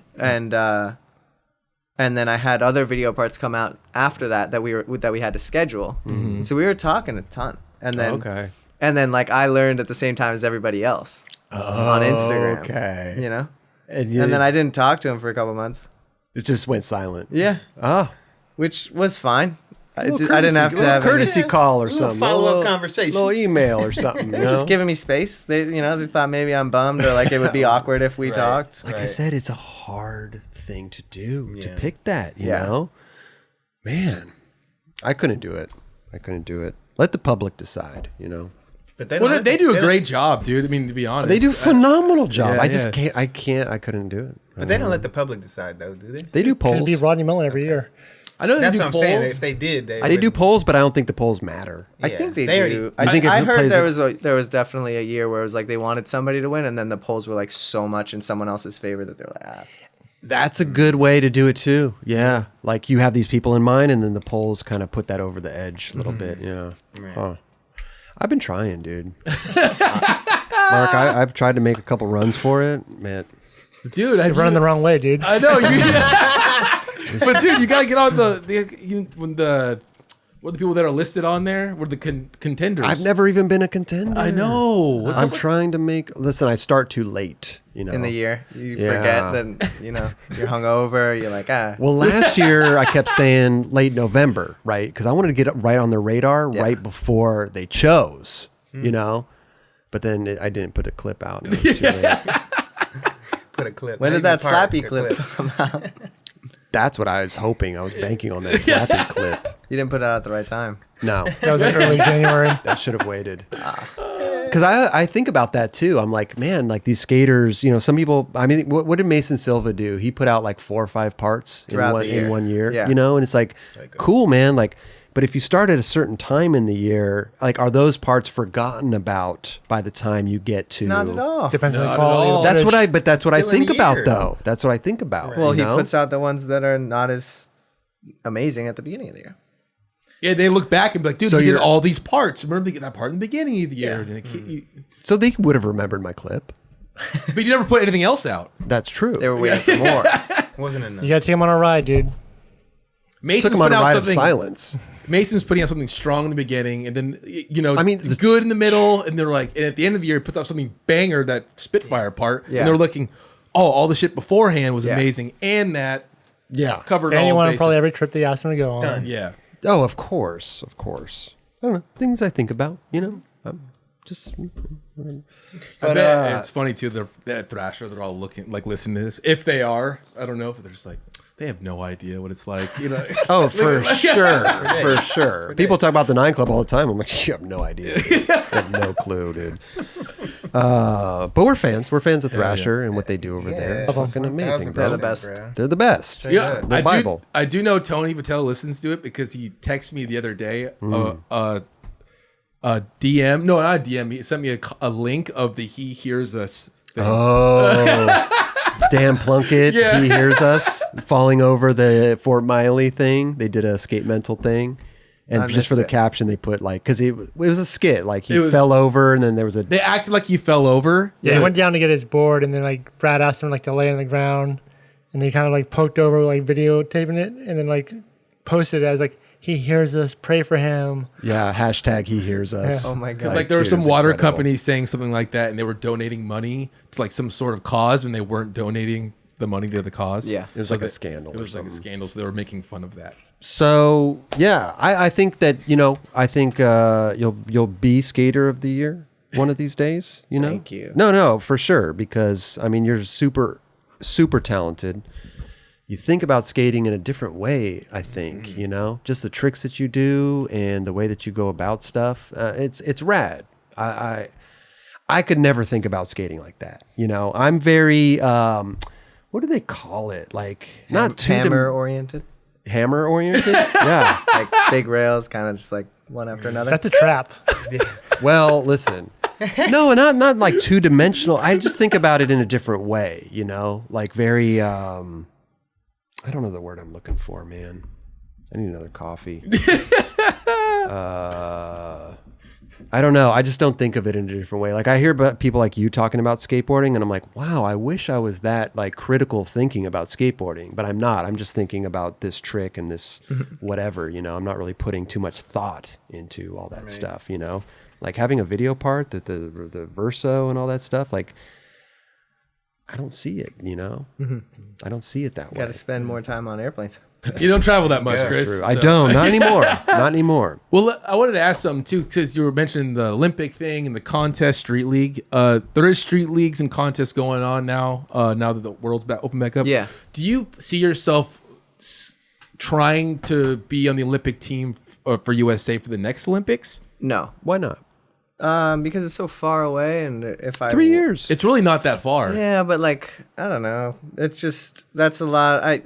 Normally when I skate, I have one injury, and then I skate around the injury, Okay. and I feel like I have to have no injuries for quite a while until like fucking train for it or something. And it's just like it's too much pressure to put on one goal. Like having been through the year when they told me, hey, you're in the running for SOTY, and then like thought about that almost the whole year, like It consumes you. yeah, even if you're not really that caught up in it, like, oh, I'm just going to put out good skating, and then you go do other things when you're not skating. Like, still, just the whole year where you're kind of thinking, where you've got one thought in your mind, that's a lot. And for 3 years, and also I've never seen myself as a contest skater to begin with. So I like to just like go to a contest and have a good time, and if it works out, it does. Like, But you saw that it works out. Right. The last street leagues that you were skating, you worked out very well. yeah. They were. I got the hang of them, but it's not always there too. Like the last two I did, I wasn't feeling that good. Like I felt like my skating was there, but all of a sudden, my Mental. mental state, I just wasn't. It was. You weren't feeling it. I mean, you know yourself. If you're not feeling it, you're not feeling Yeah. it. But if Yeah. In the skateboarding were first- working that day, that's amazing. In the first street leagues I did, it was like, oh shit, like what's going on here? Like don't get it. Then start to pay more attention and realize what's getting scored high, and oh, it's like this game, and then practicing those tricks or whatever, and then going for these and then it starts working out. And throughout all of that, I had this really positive interior voice that was super funny to hear because I'd never done contests before that, and all of a sudden I'm like skating this run that I'd been nervous about before, and I'm in it, and I'm so positive, and there's this like little coach going off like, do this. No. You got it. And it was just like, whoa, what the fuck? Like it was so vocal and so loud. Weird. I was like, That's okay, amazing. cool. Like Huh.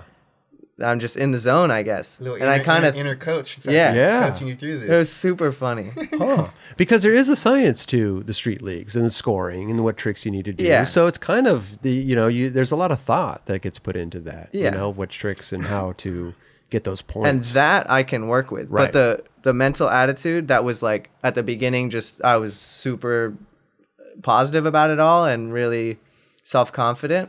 I kind of thought that was like just how it is for me.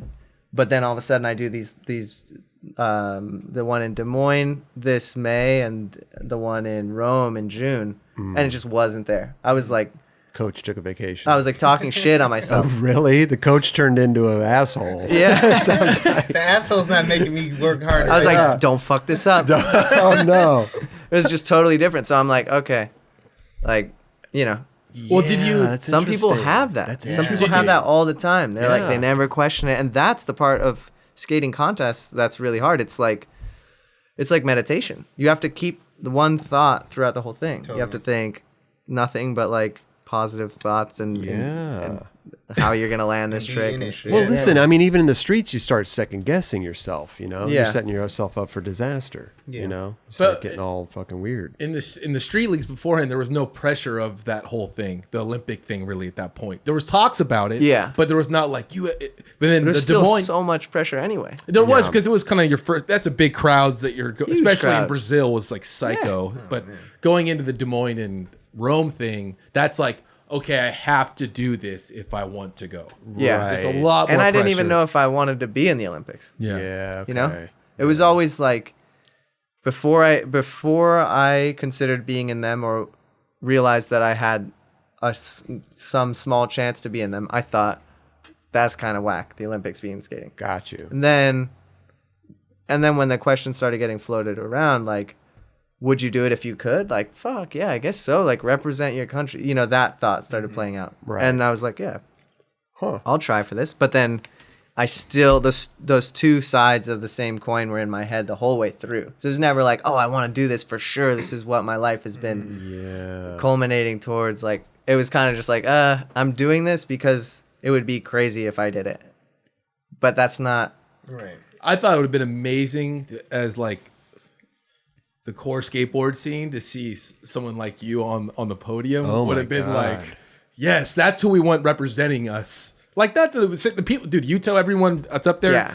love them, great representatives of skateboarding. You Yeah. know, but to see someone like yourself up there would have been like, oh, that's fucking that makes sense, right? Now, Mark, if you were on the podium, would you go on Jimmy Kimmel? Jimmy Kimmel. This is hard enough as it is, man. I don't know if I could make it out there. Yes. Yeah, I mean, listen, it could be a once in a lifetime thing. You know, I don't know, man. It's okay. Let me ask you this: Street League, was there crowds in Des Moines? There wasn't any crowd. It was Yes, empty. there right? was. Oh, there was. There was, Ah, yeah. okay. I was gonna say, did you like better crowd or no crowd?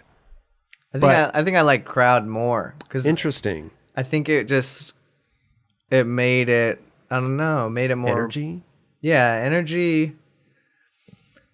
You have to do what you're doing. The performance becomes a reality. Right. All of a sudden, you are the pro skater. Like, this is not like, oh, I'm a human and like this is what I do. It's like, no, like you're here to perform. Right. And yeah, I just kind of like stepped into the performance and it just felt so not me that I could play it easily, and then the whole thing came easier. It's so interesting to me watching these, like even the Olympics and this and that. It's like, people are going for it, right? Some prelims and whatever. But as soon as the finals come around, like everybody's attitude and their trick, I mean, they're so on point. It's like, not that they weren't on point in the prelims, but you could tell there's a little... No, people are bumping it up. There's dude. a little give or take, and then Yeah. you get to the finals, and like everybody's landing their shit, and I'm like, wow, these guys are insane. Yeah. And the level that they're on is like, how are they doing this shit? Like first try. Yeah. That's why they're in the finals. But that's why I mean, thought it was. I know, Raj, but shit. I thought it was awesome that you were in the finals, especially the one in Brazil. The one with the big bump, the flat bar, the gap, Yeah. the flat bar. When you did the front feeble front 180, Yeah. I was like, oh, I couldn't. That's when I'm like, this guy really is fucking going for it. I remember people giving a shit. Like, I think we gave you a 9.3. No, It was like a 9 something. I don't think you gave me a 9. No, because you landed sketchy as shit, dude. But You gotta watch the clip. I'm gonna have to check. I actually, you did land it Jerron a will little tell me sketchy. if I Yeah. landed a sketchy or not. I definitely. don't believe you. I don't believe you either, bro. To be honest, I can't remember what we gave you because that was such a long time ago. I remember Kelly coming up to me afterwards and saying it would have been cool to see you land it in the finals because you landed it a little sketchy. It would have been cool to see the full score. And I was like, huh? What do you mean? No I was wonder like, you've had a I little landed thing with it Kelly this whole sketchy? time. You landed sketchy. I remember that. Well, I didn't know that. Well, I think everyone was just couldn't believe that you landed that trick on that obstacle. Can this clip just play? Yeah. I want to see this clip. wanna I see don't know this what clip they're as well. talking about. Sketchy. I've never seen Mark Suciu do a sketchy trick. I land and I lean forward and my back wheels come off the ground a little bit. Okay. But it's not a tic tac Got you. because it's the back wheels. Back wheels lifted up. That's what you're It's like talking a about, Kelly? lot of impact, and I go. We're talking about two back wheels? Sketchy? I have to see the clip again. But I My feet remember. were on my board the whole time.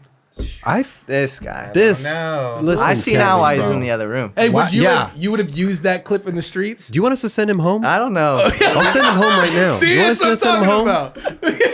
about. It's a big drop, and like I take the impact, and something happens when I do. Like sometimes that's what you want from a gnarly clip. Okay, to add dramaticness. Yeah. Okay. But it's a contest. It's a contest atmosphere. So I guess you guys are looking for a little bit something cleaner. To be honest, I can't remember what exactly we gave you. You played it up in your head. What? This Tic Tac or whatever it was. Now No, you're, I just, mean, we've you're looking watched it. back. We're gonna and look at this obviously after, It's man. like Yeah. Yeah. Listen, Wheels people in the come off. comments, leave the comment if you remember the trick, what score Mark Suciu got on that trick, and was it sketchy? we need to know. We need This to was know. in Brazil, right? Yeah. Yeah. Sweating over there a little bit, huh? I'm fucking hot. And yeah. I'm like, oh shit, what the fuck? Yeah, let's maybe edit this conversation out a little bit. We're good, bro. We're good. It's all love here, bro. It's Yeah. just skating. It's All just a love. fucking contest. It's a little contest. He's sketchy. It's Just all kidding. good. But like I said, with the high level of skating, I can't even imagine being in that position with a crowd there, and it's like you're just hyper focused, and Yeah. it's almost like I don't know. I'm just thinking about how I would feel like something just comes over you where you just are.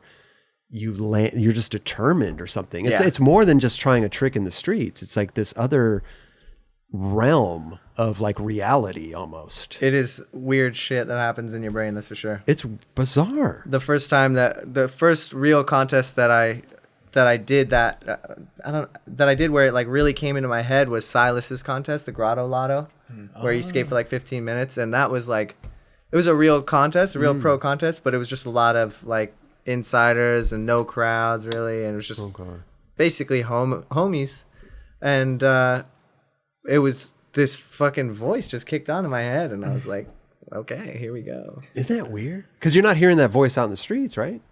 Yeah, not really, because you're actually speaking a lot more. True.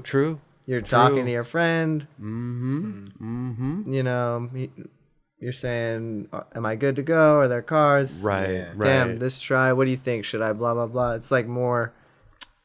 Conversation. Yeah, maybe the things that you're telling yourself in your head are what you would be saying to a friend, but just the fact that they were so vocal and so audible in my head, and they just came without me asking them to. That was hilarious. It's almost like it was quiet in there. I mean, you didn't have anybody to talk to, so this other voice came Yeah. into your head to talk to you through, talk you through it. You know. Yeah. Do you have any pet peeves like with skating? Do you have any madness? Like, do you like if somebody's like in your peripherals and stuff like that? Do you need like a clear like? Do you have any weird like tics and stuff like that? I mean, that can be difficult sometimes. It just depends. Like if it's one person, like you've been skating a spot for an hour, and then all of a sudden one person comes and stares at you and is like filming you or something. I might ask them like, "Hey, I'm trying to focus. Would you mind not filming? Right.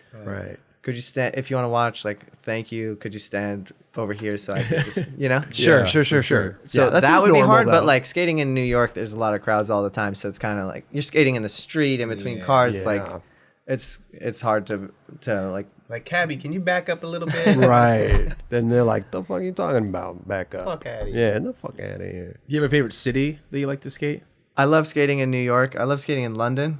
London's rad. Yeah, London's got so many good spots. I like I'm not a fan of it, but it's kind of like weathered London Super spots, weathered, yeah. you know, and it's kind of interesting. It's kind of rugged, you know. And then randomly here and there, you'll find like perfect granite, perfect marble. Oh yeah, what you did in London? Was it switchback noseblind fakie flip? Is that Yeah, that spot that doesn't look. I didn't think that was in London until I went there. over like the grass thing. Yeah, yeah. It's like the first clip in the video. It's a line. Was that in? I was gonna say that was a line. Yeah. How'd you do that? Wait, in what'd you do line? first? I did the single was switchback noseblind fakie flip, and the line was ollie onto a ledge, frontside flip over a bench, switchback noseblind the thing. Okay, got you. Oh, so yeah. The back nose blind was a single. Yeah, that spot is in London. Is really really good. Have you But- skated in Romania at all? No, I brought my board on that trip, but we didn't really find anything to skate.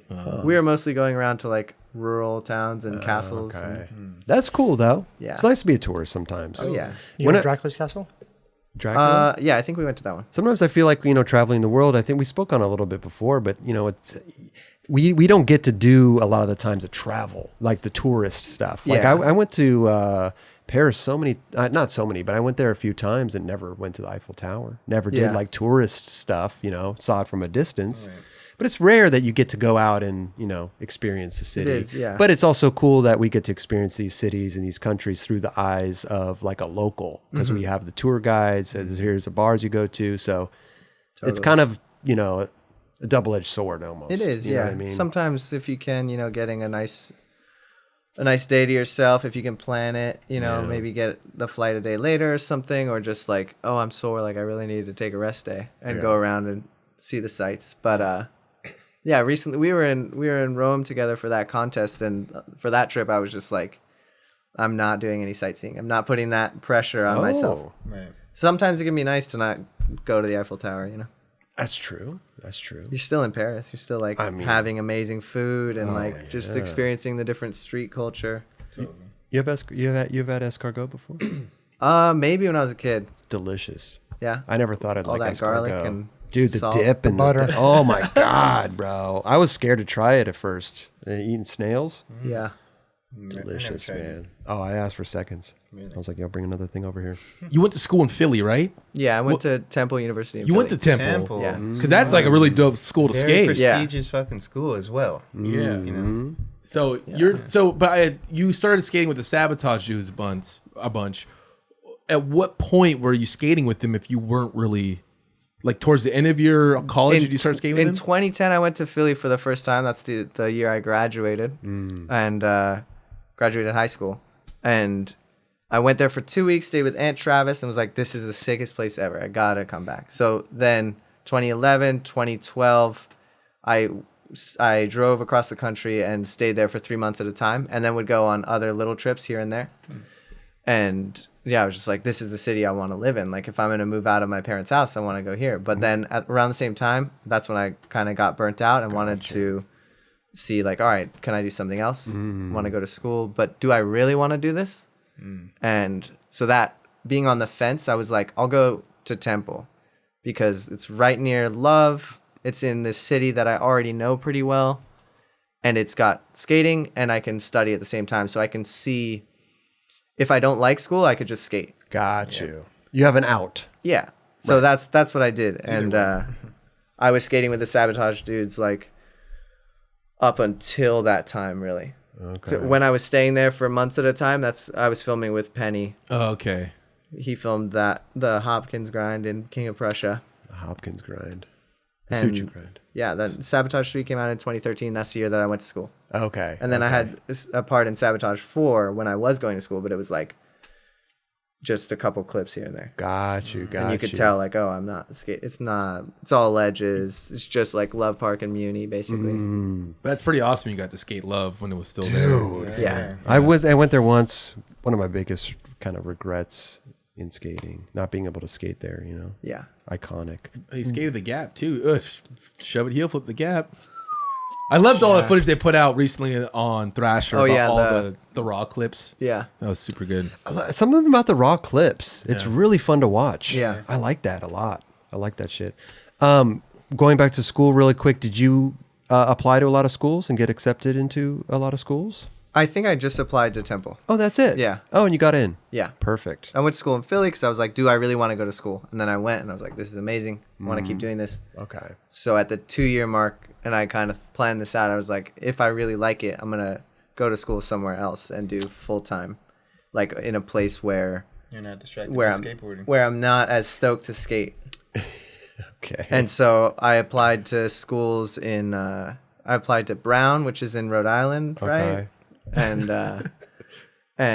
NYU and the new school where I went, and then I applied to school in France. So I got accepted to a school in France, in Lyon. Oh, And love Leon. I got accepted to the new school. Okay. So between those two, I was like, fuck, should I go to school in France? But that meant another year of school. And because it would have been a full French undergraduate program instead of just 2 years. Okay. So I was like, I'll do New York. Oh, so you didn't go to Leon, Yeah.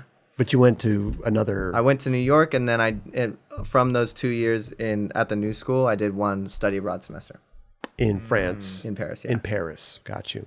Leon's great. You would have had a Yeah. great time in Yeah. Leon. Yeah. Damn, wait. So you did how many years at Temple did you go? 2. 2 years, and then New York, and 2 then years, France. yeah.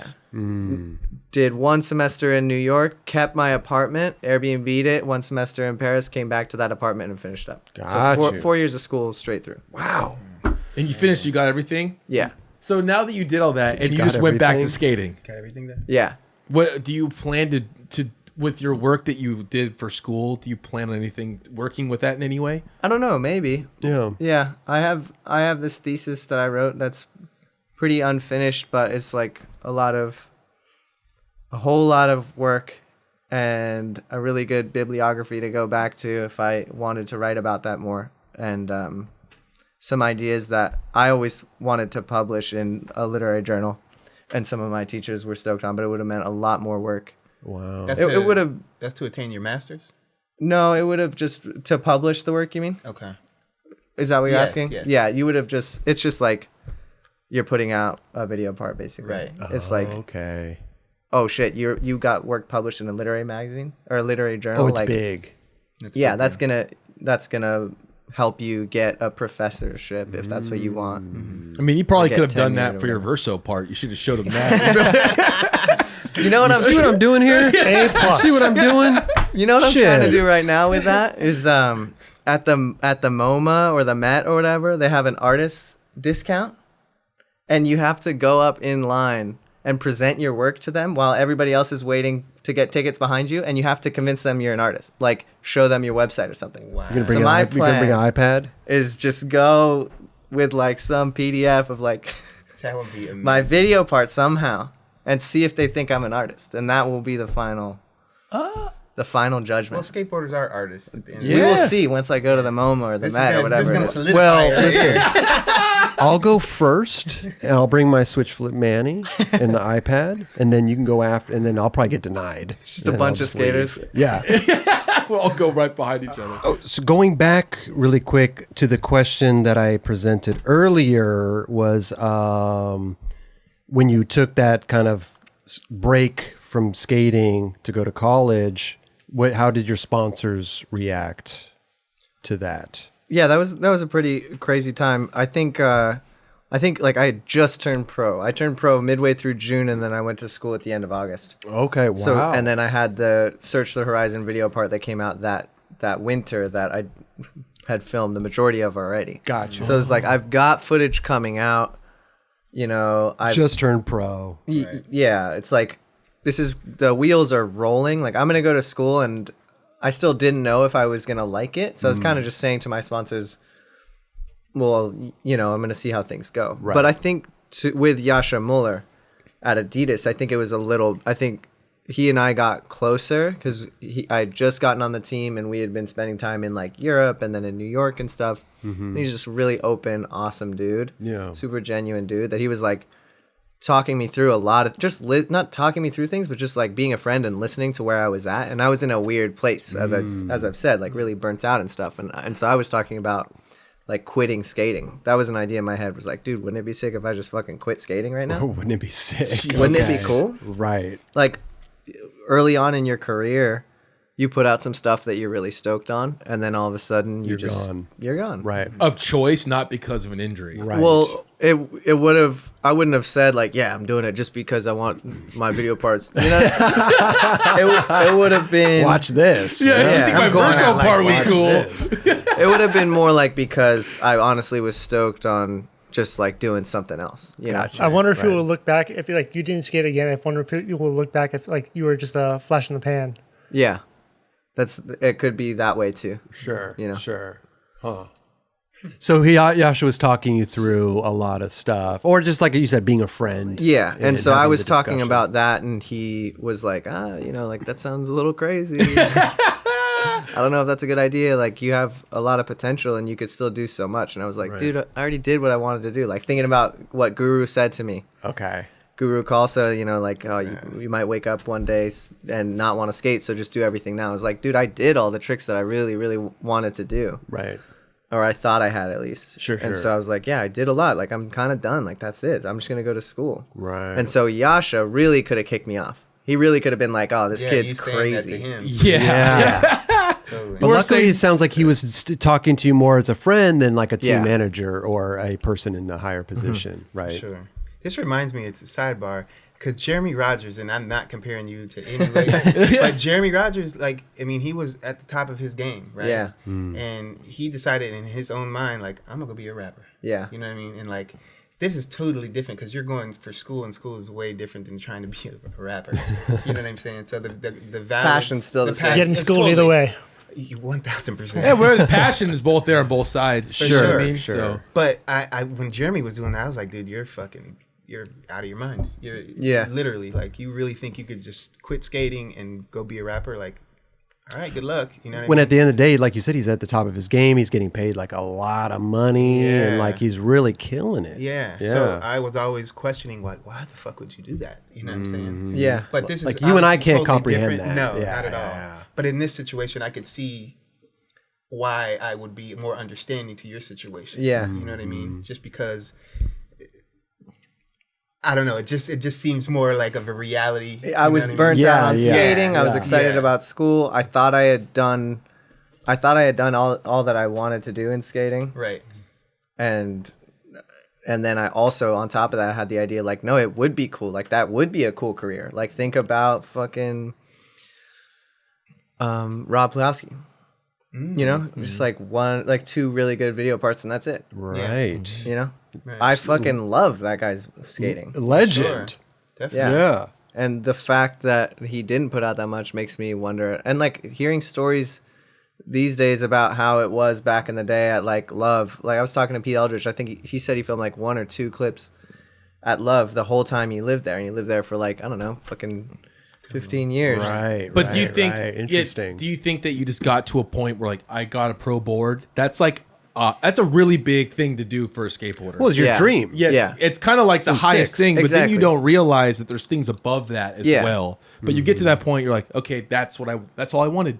There's nothing else above this. That was the hard part too. But I think it was really more about like envisioning tricks. And then I really wanted to make a video part like Cross Continental. Mm-hmm. And then I did it. And I was like, okay, from now on, people are just going to make me put out video parts. Like my sponsors are going to be like, yep, here's a video project. Like you got to have your footage in, and I'm not going to like it that much because You're like treating you as like a machine. Like, yeah. here you go. Yeah. And a lot of the times it does feel a little bit like that. Yeah. And so I kind of knew like, I put all this passion and dedication into this one thing, and it came out good, and I'm stoked on it. Like, and then I did these tricks that I hadn't seen done, and I was really proud of them. And like, that's kind of what I wanted to do. Like, should I just repeat this into infinity, or should I go do something else that I actually love too?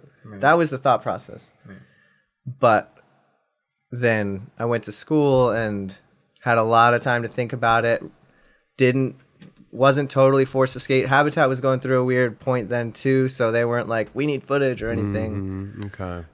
Joe was he was going through a lot of stuff. Joe Sure, Suciu, sure. so he was like, dude, I get it if you don't want to ride for us anymore because we don't know if we'll be able to pay you for a couple months. Ah, okay. Yeah, and But you weren't quitting. You didn't yeah, quit. I laughed at him. It was like, I just started school. I'm like, dude, what? I'm not gonna ride for somebody else. yeah.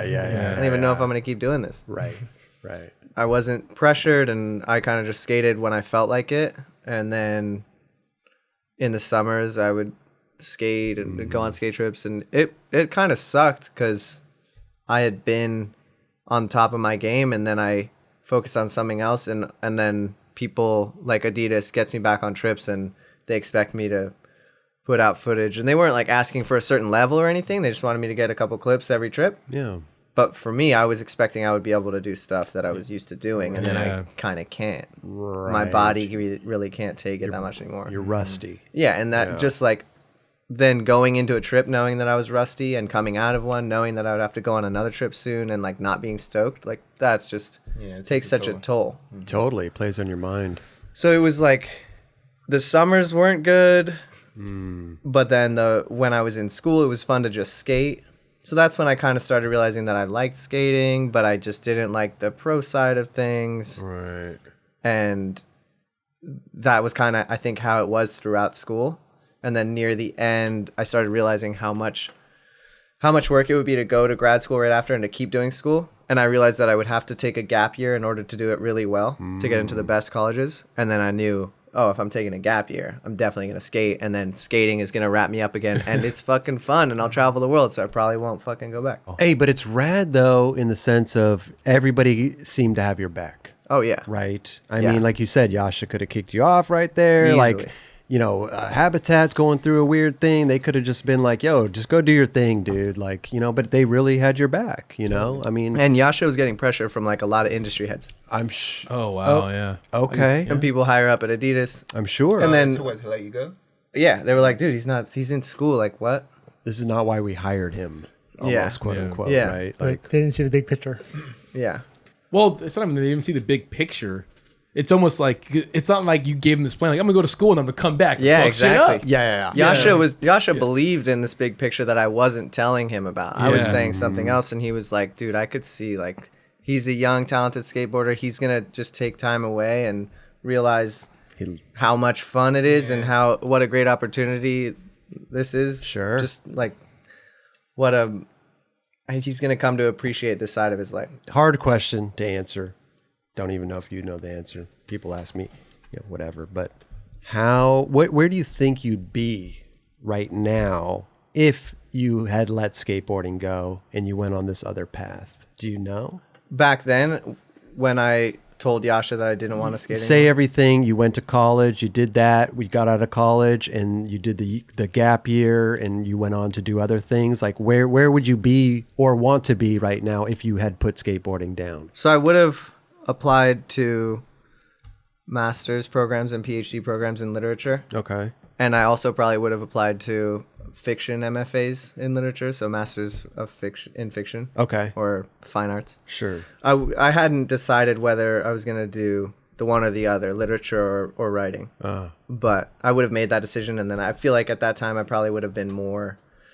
My thesis was really technical on the literature side of things, so that would have been really strong to use for an application. I probably would have done that. And so I would be maybe, who knows, maybe in like Chapel Hill in North Carolina, they have a good literature program.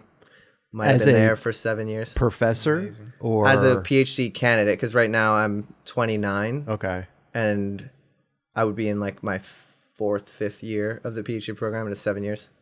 And then I would be trying to become a professor. We're talking just school. Yeah. That's a long time. It's a long time. So Long you time. just were on that. If you went that route, you at the end of the day, Professor. you just wanted to be a professor. Well, I didn't know. Like I would love to be able to write novels.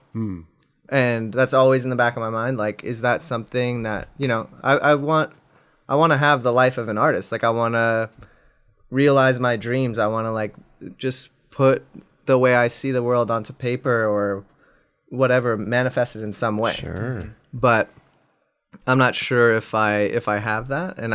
And part of going to school was to figure that out. And then near the end of school, it was kind of like, hadn't figured that out yet. And do I want to just focus on studying literature more as a kind of more like a just really immersing myself in this art and see maybe one day if I can come out on the other side and make some of it on my own? Or so that was the question. Huh. But I think I would probably be going, if I hadn't gotten back into skating, I would probably be in a PhD program thinking about writing a novel. Wow. Okay. Amazing. Okay. Yeah, not too many skateboarders. I mean, Walker Ryan. Yeah. He wrote a great book. Yeah. I still have yet to read it, but Top I've heard of it's Mason. great. Yeah. Top of Mason, dude. Very talented. Carl Watson. Very talented. Carl Watson. Yes. Kid's book. Incredible. Personally, off the seeing your skate career and what you came back to, and further down the line, I think you could write a book about all just what you've been through, and just I think it'd be interesting later on in like 10 years to see what you could write. Yeah. I think that would be something you'd probably love to do that too, because there's some certain point you're going to be like, okay, skating a little older now, your mind starts going somewhere else. Yeah, maybe. Or maybe I just will have become fed up with it and won't want to think about it anymore. Could go either way. It's interesting, man. It's interesting. Skateboarding is a great, wonderful, it's a blessing to It be is a in blessing. this industry, in this industry, so... but you know what? At the end of the day, and people that are not in, like not professionals and everything, it's tough for them to understand that it can be a job and it can be taxing, and you're requested to do a lot of things, and that fun gets taken out of the equation a lot of the times, and that's tough for a skateboarder, because we start skating because we love it. Yeah. It's fun, and that fun always needs to be there. It always needs to be. Because that's the product that you're making is like those videos usually that you made when you were a kid coming up. That was based off of fun. Yeah. And it's for other people to have Yeah. fun watching it, you know? But I will say definitely now I'm at a great point where I just like, I have a lot of obligations from sponsors, but none of it feels like work. Good. Yeah. It only feels like work in the sense of personal work. Like in the sense of healthy work, like I need to be working on something in order to be focused and applied and really living out my potential, or just like getting the most out of a day. That's the kind of work. It doesn't feel like, oh, I got to do my job for this company, you know? Sure. Yeah. And I'm sure. totally working on something where I have to like wear the right shoe and be a model for it. Right. And then go skating and film tricks that I might not have filmed if I didn't have this project on the table. Yeah. But still, like, just the project itself is so interesting to me. I'm like, oh, I need this video part that's got to come out by the end of the year. And it's got to be in this shoe or in shoes like it. What do I want it to be? What could it be? Like, oh, should it be all East Coast shit? Should it be a mix? Like, then nobody's telling me what it has to be, and the project becomes my own, and then it's like not work anymore. Yeah. that makes sense. And the skating is all fun, even when I get pissed because I'm Sure. trying something that I really care about. Absolutely, man. So yeah, like back then when I was younger, like it was all a job and work, and it became that really quickly. All of a sudden, out of nowhere, I'm like, what? Fuck this. Yeah. I'm gonna do something else. Like I wanted to just be a pro skater because I thought it looked amazing, and then I got my name on the board. And I'm like, What is all this? Yeah. Yeah. But now it's like I went to school and knew that it took some work to accustom myself to and get used to, and then when I came out on the other side, I was like, I know I'm going back into it. How can I make it fun? Right. How can I look at it square and be like, all right, this is what it is. You just gotta appreciate it for what it is. And you got to take whatever's being thrown at you and kind of make it into your own. That's right? the big Which is, thing. yeah, definitely. Yeah. Definitely. Like you said, it's just a project. So what do I want it to be? Do I want it to be East Coast? Like, I love that. You know, I love that you're thinking about that and not just being like, oh, fuck it, I'll just go out and fucking film. You know, like wherever I am. You know, it's cool that you actually like take that process and make it your own. I love that. So Amazing. you said you have a project at the end of the year that you're working on? Yeah, I have a Certain shoe. What? I have a Gazelle coming out, a Gazelle colorway. Yes, dude, I Adidas. love Gazelles, bro. Yeah, it's a really good shoe. for sure. Wow. Now, okay, colorway. Now, Gazelle shoe already exists. You just picking the colors. The Gazelle skate came back onto the line, and so it's revamped a little bit. Some colorways are already out. Is There this it it is. right here? Yeah, There that's it the is. skate. Wait, Great let me shoe, throw that man. to me. Let's go. Kelly, don't throw it. You got it. Roll it on the ground. He hit the light. Oh yeah, here it is. Shit. You just bought that thing. Yeah, is this the skate one? I'm wearing the skate one. Oh, are you? Are you wearing your... No. Oh. I'm wearing a thrashed pair Okay. of another shoe, but it's the Gazelle. Right. This, you know, That's this not... might not be the skate. Oh, okay. This might be the original. I don't know. It's just one we just had. Right Yeah, we now. have that. I'm looking at the tongue. I don't think this is the skate tongue. Okay. Okay, what's different No, about it is. It is. Okay, Yeah, it is? It's the Gazelle ADV. Okay. I guess the one I'm skating just has a different tongue. But yeah, it's just if you get the original, like the original's Gazelle. Yeah. That one doesn't have the padding in there, and like it doesn't. Yes. Thinner. It's way thinner, and Yeah. it's definitely harder to skate. But yeah, they put this back on the line, and then for my colorway, they like looked at the shoe with me, and they're like, "Do you want to do anything different?" And I was like, "I want to make the tongue a little bit puffier." And then they threw some like a vintage style, what's it called, stitching on the side here that just like is from the original Gazelle when it first came out, and I'm like, Like yeah, contrast fuck yeah. stitching. It's just a line. I don't know if it's contrast stitching, but they took this line out and they put another one in. Oh, okay. That's awesome, dude. But yeah, and then we worked on a cool color and we got a little illustration for it. Sick. So it's obviously there's a theme to it. If there's like an illustration and all this stuff, you Yeah. just didn't like, oh yeah, throw it blue. Yeah, exactly. Right. And it's cool that it's nice to know that Adidas can alter the shoe for you, like putting a thicker tongue in and stuff Yeah. like that as well. That's really rad. Yeah. You know, not that they're just like, nope, you can't do, just throw a color. Yeah. What color? And you it's want? it's still like it still is a process. It's not making a shoe from the ground up, but it's like, you know, we got some samples where they didn't have this little heel ledge in the back that made it fit your foot snug. So right now it's like, oh, we had to push back the release date because that didn't happen, and so we got to make Gotcha. sure that's in there when it comes out. Okay. So they pushed back. It was supposed to be out sooner. When is it going to come out? It's Do we coming know? out November, like late November, I think. Late November. Hey. Yeah. I like late November. Yeah. I'll be What's trying to up with late outshine my November? clip. Dude. I'm Oh, trying to shit. outshine my clip. Man. Wait, so is this something you worked on with Scott Johnston?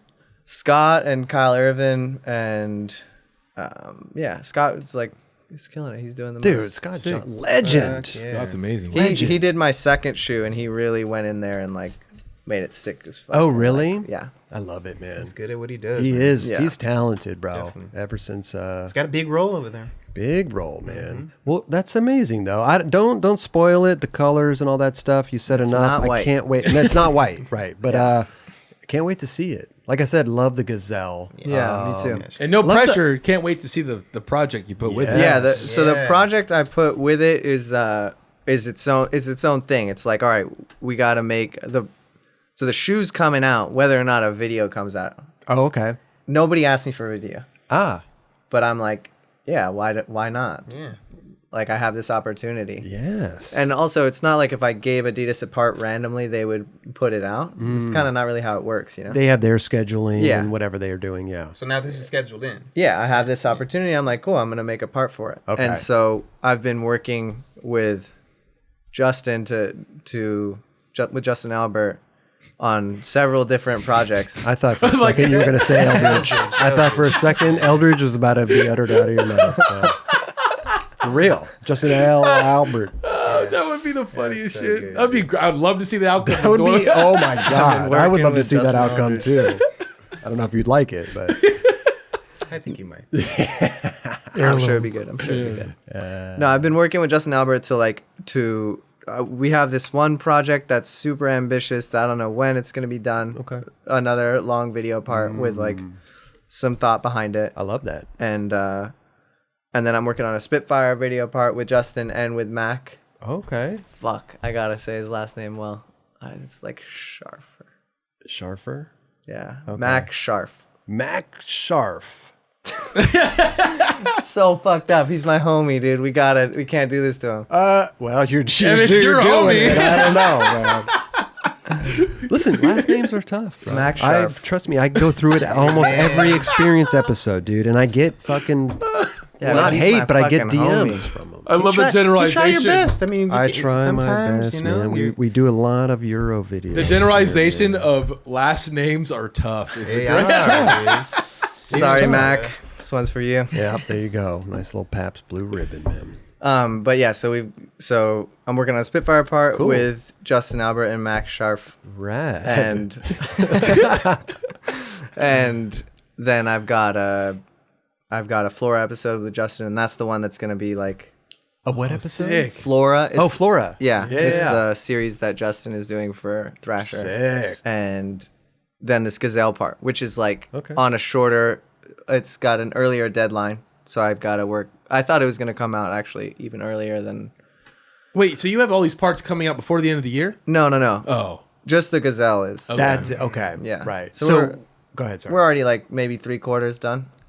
Yeah. Perfect. Now you're skating your shoe in your colorway in the piece. We're trying to get it going, but we had that manufacturing issue, so. right, but you can still skate in gazelles. Exactly. You know? Yeah, that's what the part's going to be. Sure. Okay. I think I have a clip in these.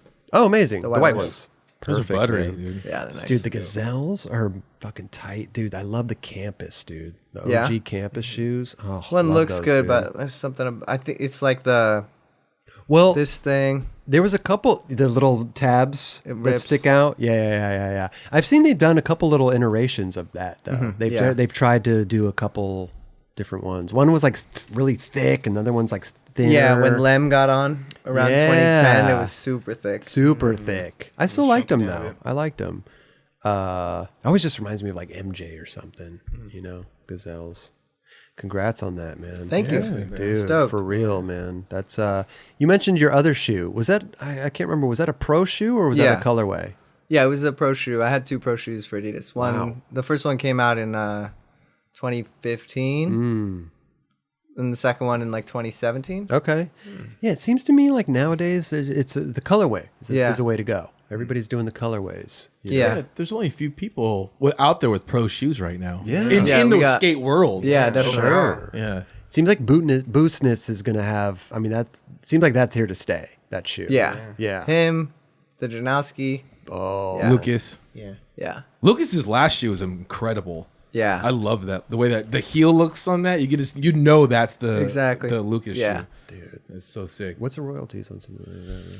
It's like $10 a month. It's pretty Perfect. Wow. Okay, Good. dude. Great. Love that, man. You get one cocktail a month. I try. At a shitty bar. Is there anything that we miss? Well, listen, you can always come back. We have our Stop and Chat show. We review clips on there. We talk. We don't have to go through the whole timeline and career stuff like that. It's more laid back. Yeah. Love to have you back on that show as well when you're back in you. town at some point, because it's fascinating reviewing clips, you know, because like some skaters, they forget about the clips. So we pull these clips and it brings them back to the moment. I don't it's think pretty he'll rad. forget about any of his clips. Dude, I think you're on point, you know. But it's rad, though. It's rad to see that person going through, like, damn, oh, shit, like, that day was crazy, you know? Yeah. Super sick. I love that. But is there anything that we missed? Is there anything you'd like to touch on that we didn't touch on before we hit the road out of here? I don't know. I mean, we covered a lot of request. stuff. Yeah. Trick request. Go ahead. Trick request. What do you got, Kelly? Maybe simple for you. Back Smith on a ledge, front big spin out, or front 360. I don't think I could manage the front three. Yeah, Really? That's real. I don't think my back could do it. Yeah. You're a twister though, dude. Not even into a bank. No. You know how those spots, like in Philly, there's two of them where the ledge goes and the bank's 90 degrees? Yep. That's what I think about. Like the first time I did a back nose blunt front 270 was on one of those. Keep But that even little- on that, Dude, you're talking Little about bit bank of to a- bench, back Smith front 360 out. not a bank to bench. But could you do it on bank to bench, you think? That would be even harder because you get momentum turning in. I'm talking about one of those spots where you go straight at the ledge and then the bank goes down. Okay. You could get a little pivot sometimes on those You can banks. get a lot because you only have to turn it really 90 degrees Right. instead of the full Right. 180. It would be like, what 270 for the or back something. Smith front three, that would be Yeah. almost 360 even with that. So Sure. yeah, I don't think I got that. Just that twist and cock back around to try to do Yeah. that shit out of that wild fucking. I mean, What are you Yeah. thinking, Kelly? I mean, dude, if anyone can do it, this guy can do it. No, but it's like, I was talking with Roger in the break real quick. I was like, dude, there's like a certain people you could do this type of talk to. And Sure. it's like Mark Suciu, Gustav Tonnesen, Wade DeSarmo, and like there's these type One. of Day one. one. Yeah. Rodney. Yeah, but Rodney it's like Mullen. I really like what's the other one? This is random. It kind of almost won't even look cool, but just nollie front crook, nollie inward heel flip out at the end of a ledge. That could like work, I've seen, but I don't know if it would Definitely. look that cool. definitely work because that I could see momentum it of that looking getting good. that little like right as you get in, People you kinda, really like, pop pop out. and just like say it again. Nollie front crook, Yep. nollie inward heel flip out. I've seen it fakie. Did you, Really?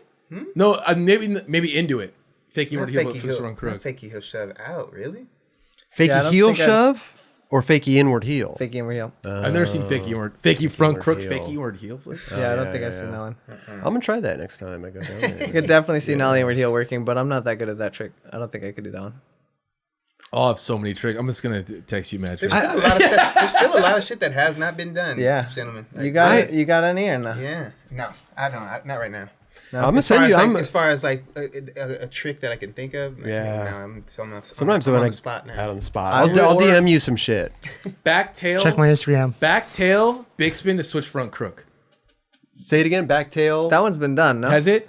I don't know Yeah. if I've seen that one. Back Smith, big spin, back tail's been done, and then No, but back. I know, Okay. but I'm just thinking of similar tricks. remember back Mike tail, Mo big did- spin, Yeah, switch front Michael crook did for the switch sure. front tail to shove Oh, to you- a crooked grind. Right. He did tail slide, big spin to switch crook. Oh, he did tail side. I not feel like switch. maybe Jamie Palmore has done back tail, big spin, switch front crook. That might be. You might be right. I tried that and it didn't work. Fuck. Did you? No, the switch. You could have tail been the side, one. like the opposite of what Mike Mo did. Oh, I remember you saying you were trying to, and then Mike Mo got it. And you were like, God damn it. I know. That's funny. Shit. Fuck. I just like thinking of random shit and saying it to someone like him. I want to see a fakey front crook, half cab crook. Fakey front crook, Oh. half cab crook. Yeah. I've thought about that trick. You have? Wait. I have. I've thought about that trick At because the curb? Yes, at the curb. Because it's so easy to get into a front crook but it's hard because the front crook, your body, to be able to half cab out, you have to be turning mid front Yeah. crook. You have But to that already have curve, your the one you're talking shoulders. about, is like this, right? It's a square curb, Oh, okay. but it's been rounded. Yeah. So there's a little roundness to it. But I know you're. I would think it would be easiest on a really sharp ledge. Yeah, So you can I've just thought lock about. in and not fall off of that thing. Yeah. I've just thought about that trick because it's even hard to do like a front crook, half cab over Yeah. the other side. Because it's the shoulders, right? You just got to get the shoulders going. I've seen fakie 5-0 to crook. I think. I mean, didn't someone do that? Walker did it regular nose grind 180 switch crook. That was insane. There's a lot of tricks out. I mean, listen, I always find it interesting too because sometimes when I watch these skate videos and they're incredible, man, and the people are in them are incredible, but sometimes I yearn for just a normal trick. You know what I mean? For you sure. don't have to flip in and flip out of every trick. Yeah. Like let's just see a beautiful looking trick, and Gotcha. that gets me excited. You know what I mean? For sure. How about There- you? Does it Happens every day, but no one's posting on Instagram. I'm just saying, like Nah, video parts out there, I see it still. yeah, Still appreciated out there in the culture. yeah. It is good to see something new come up. I just think 100%. like, yeah, since we're sitting here not skating, what are we really thinking about? Are we thinking about the crooked grinds, or are we like thinking about what hasn't been done? Like, that's it's kind of where my brain goes. Totally. I'm just saying that I do enjoy. Oh, I like, love a, it a too, nice yeah. mellow trick. Yeah. You don't have to. It man, just has to be done right. The context has to be good. Like, we can't be expecting like a really hard trick and then all we get is a crooked grind, or else we're not going to appreciate it. exactly. There's But so many. That's There's a lot of skaters out there who I just see like, that's their shit and they're gonna do that and it's fucking amazing. Yes. Yeah, that's true. Yeah. Yes. I like watching your Instagram because it's always something new. It's something fun, and I love your little road trips that you do. Oh yeah, because it looks like you have a good time doing that. yeah. You can just I skate love new road spots. trips. Driving across the country, going to towns I've never been to, Yeah, man. finding random ass spots. Yeah. Journey. I did a 3-week one by myself last year. By yourself. Yeah. It was so fun. I just had no plan, and the second a plan might start forming in my head, I was like, nope. Oh wow. Really? Yeah. So wait. What month? In what month Yeah. of the year? I was here for a week, and I left around like September 10th or something. Okay, a little bit after summer. Yeah, when the fires were pretty bad. So I drove out of the fires, and like, I think in Arizona, maybe the skies were all right. So, follow it. what would you do? Stay up there. You go into a city, would skate, do whatever, find a skate park, skate spot, go to the skate shop, maybe. Yeah, like when I and- wanted to skate, if it came over me, then I would look up a skate park and I would look for like the shittier one. Oh, The older one. yeah. The one that's gonna have weirder angles or just like more random stuff. Less people. Not so much that, just like the stuff that you don't see every day. Right. Yeah, that you're really like, I'm out here for this, not for like a street league park emulation. Right. Interesting. But then would you just like then get up, pack up, and just drive, or would you be I like, was oh, driving cool, east, next? I had to get to New York. Okay. Okay. And I didn't know how long I wanted the road trip to be, but I knew I wanted to meet up with Mariah Duran in Albuquerque, Hell yeah. Sick. and that was it. That was like my first thing. Okay. Yeah, so I drove from LA to the desert and like camped in the desert and skated a skate park in Gallup, I think. Oh. Okay. Yeah. And slowly made my way to Albuquerque and then stayed there. And then from there, it's just like, I'm here. Like, what do I know around here? And then my brother's friend was in Taos, New Mexico. And I stayed with her for a night. And then I was looking at Instagram and Miles was going with a primitive team to Dallas. And I was like, that's right. fuck, yo, you guys are going to Dallas? I'll meet you there. Yeah. And Jake Donnelly lives there now. Okay. So I stayed there for a while. I stayed at the primitive Airbnb mansion and just skated Just, Dallas again. just crashed. Just Did you crashed. film a bunch while you were there, or were you just like? I rolled my ankle pretty bad in Albuquerque. Oh shit. So I was like just starting to skate again when I got to Dallas. Hey, listen. It takes a lot of balls to go across country by yourself. Yeah, I'm not. I don't know if I would do it. What kind of car are we driving? A Honda Accord? Wow. But it's also that was like still it was kind of pandemic. Yeah, that's kind of why I didn't drive, because when I flew, like I stayed in New York for the whole pandemic, and then, or I mean, like the worst of it, the first 4 months, and then I flew out to California to see my mom since she was alone, and like, yeah, I got to go spend time with the family. So Right. on that flight out, it was packed. It was before they were doing the no middle seats. Okay. Yeah, it was packed, and I was so sketched out. I was like trying to wear a visor. It was fogging up. I'm like, fuck, you know, Oh wow. like what am I doing? Sure. And so I was like, I'm not flying back. Made it. Oh, okay. Gonna drive.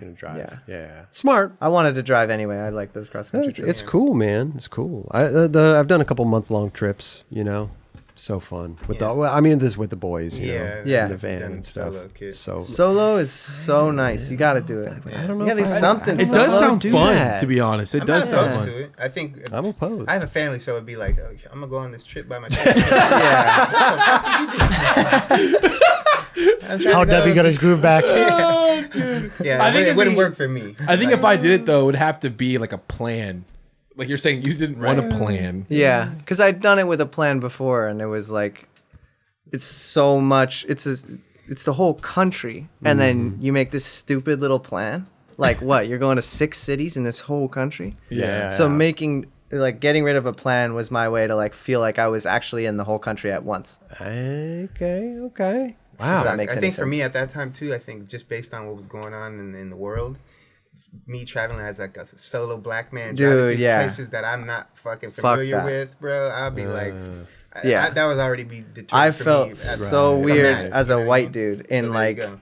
in like rural Arizona, you know, like Sure. with my mask and going into a place like nobody's mask, everybody's looking at me like there's signs everywhere, wear your mask, stand here, Yeah, everybody's they're like, like, Wow. and I'm sticking out like a sore thumb. Listen, Mark Suciu, bro. Man. The man. Talented. Educated. Smart. All of the above, Funny, bro. yeah. Funny. Having a great time. No, Thanks, no. In all dude. seriousness, you're the man. Thank you so much for coming by. bro. Thank you guys, Bro. It's been a pleasure. Yes. The pleasure's all ours, man. And like I said, come back again and again. Don't hesitate. If you're in town, stop by. We'll just chill, have a little discussion, little Pabst Blue Ribbon, have some coffee. Dubs will be back on his juice cleanse. Just walk on in. Yeah. Just walk Thanks, on Raj. in. Straight up. Hey, Kelly, can we give you some 9 Club stuff to take home? I know you're going to be... Are you flying back? Or are you... I'm flying back. Yeah. Okay, you got any room in your carry-on? Yeah. Yeah? A little room. Okay. Yeah. Kelly, can you grab... Thank we you. do the honors, bro. Grab Mark Suciu some 9 Club. We don't have that much stuff. A lot of our stuff's over at Mike Mo's. Gotcha. Speaking of Mike Mo, he distributes our stuff Yes. through his Glassy Corporation Nice. or Corpo or whatever. Distribution. It's a distribution now. The thing about Mike Mo that nobody knows, I mean, we talk about it here on the show, but tech. That guy is so tech. Yeah. Coding, websites. Oh, really? That kind of tech? Oh my gosh, he loves it. I mean, when we have shit with our website, I'll call him up, be like, "Hey, dude, what's going on?" He'd be like, "Oh, I don't know. Let me jump on real quick." He'll like do some coding and stuff, and Wow. it'll be fixed. That's like rad. he's set up his whole Glassy distribution with like iPads and like, order comes in. Okay, this is on shelf F, row 8, blah blah blah. Scan. Doing a tremendous job. Logistics on point. He's on point. Like Shopify, any rad. Shopify question you got, he's got that wired. yeah. That's so. It's just something that there's some people out there where you're like, Mike Mo, you know what I mean? Smart dude. He is. Smart guy. Thank you, Kelly. what? What's that for? Oh yeah, COVID test. Thank you. Oh yeah. I guess we're really out of shit if Kelly's bringing COVID tests and fucking a water bottle. First of all, bro, Mark, dude, Thank you so much. thank you, bro. You Thank are you, the Sean. man. brother. Likewise. You are the man. Thanks, Kelly. Thank you, Mark. See you in Salt Lake. Well, hopefully, Oh, yes. Yeah. Are you going? Ah, We're not sure yet. I might go Or too. you're going, yeah. Oh, sick. Yeah. They want me to do some color commentary there. Nice. Yeah, a little sideline reporting. They like what I did over there at the other one, and so I might have to pull you out of the little skate tournament to For give an a little interview. Yeah. I don't know if I can do another. No. When I do those street league, it's not an interview, bro. I mean, I was asking Shane O'Neill about the LED lights, and Nice. Shane, afterwards, Shane O'Neill was like, "What the fuck was that?"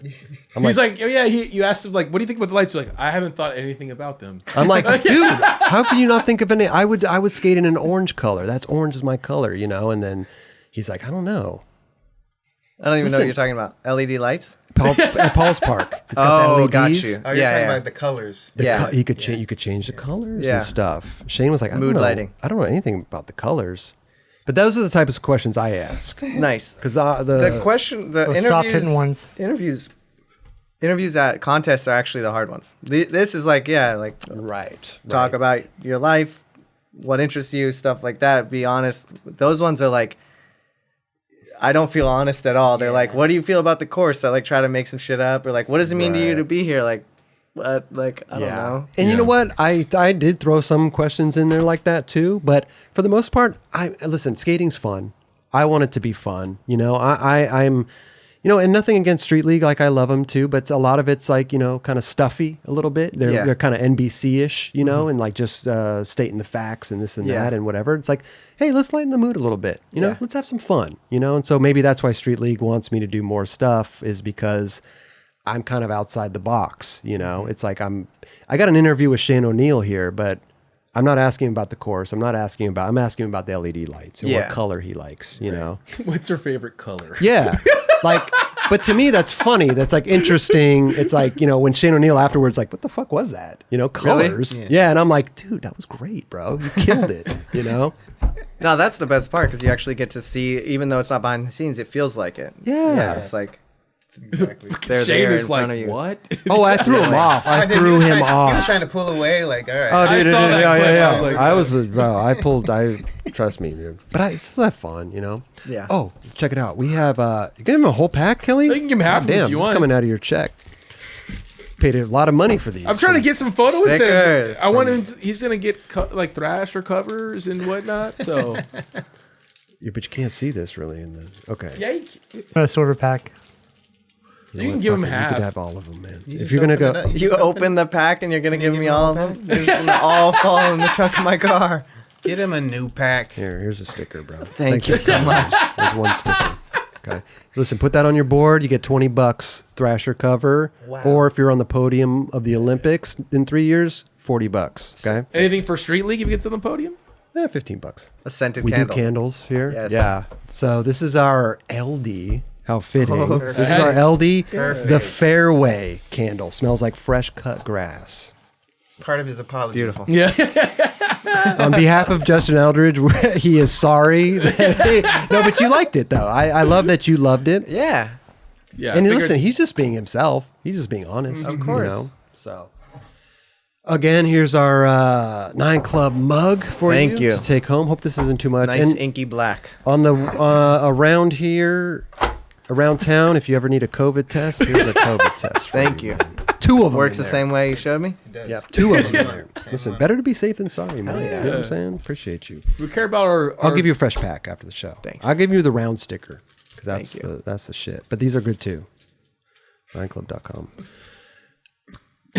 All jokes aside, dude. Mark, thank you so much for coming, man. thank This has you. been so much you. fun. Love chatting with you, dude.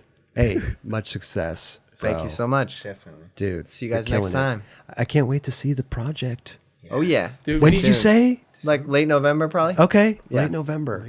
Chris, you got to make sure you put yours out run before his. Well, no, I have or to. after. I have to put my clip out around.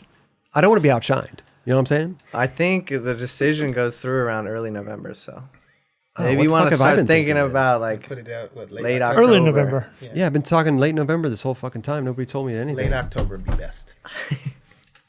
Mid-October. mid-October, a little early. What up, mid-November? It I sounds think like they've it's too already late. done it by then. They've already done it? Like they've chosen who's going to be Sodi. What? Yeah, fuck it. You're right. Dubs. Early October. Did you say early? That's or late? my birthday. Late? I October. do it my birthday. When? Early? When's your Yeah, birthday? Yeah, October 2nd. We'll do a late October.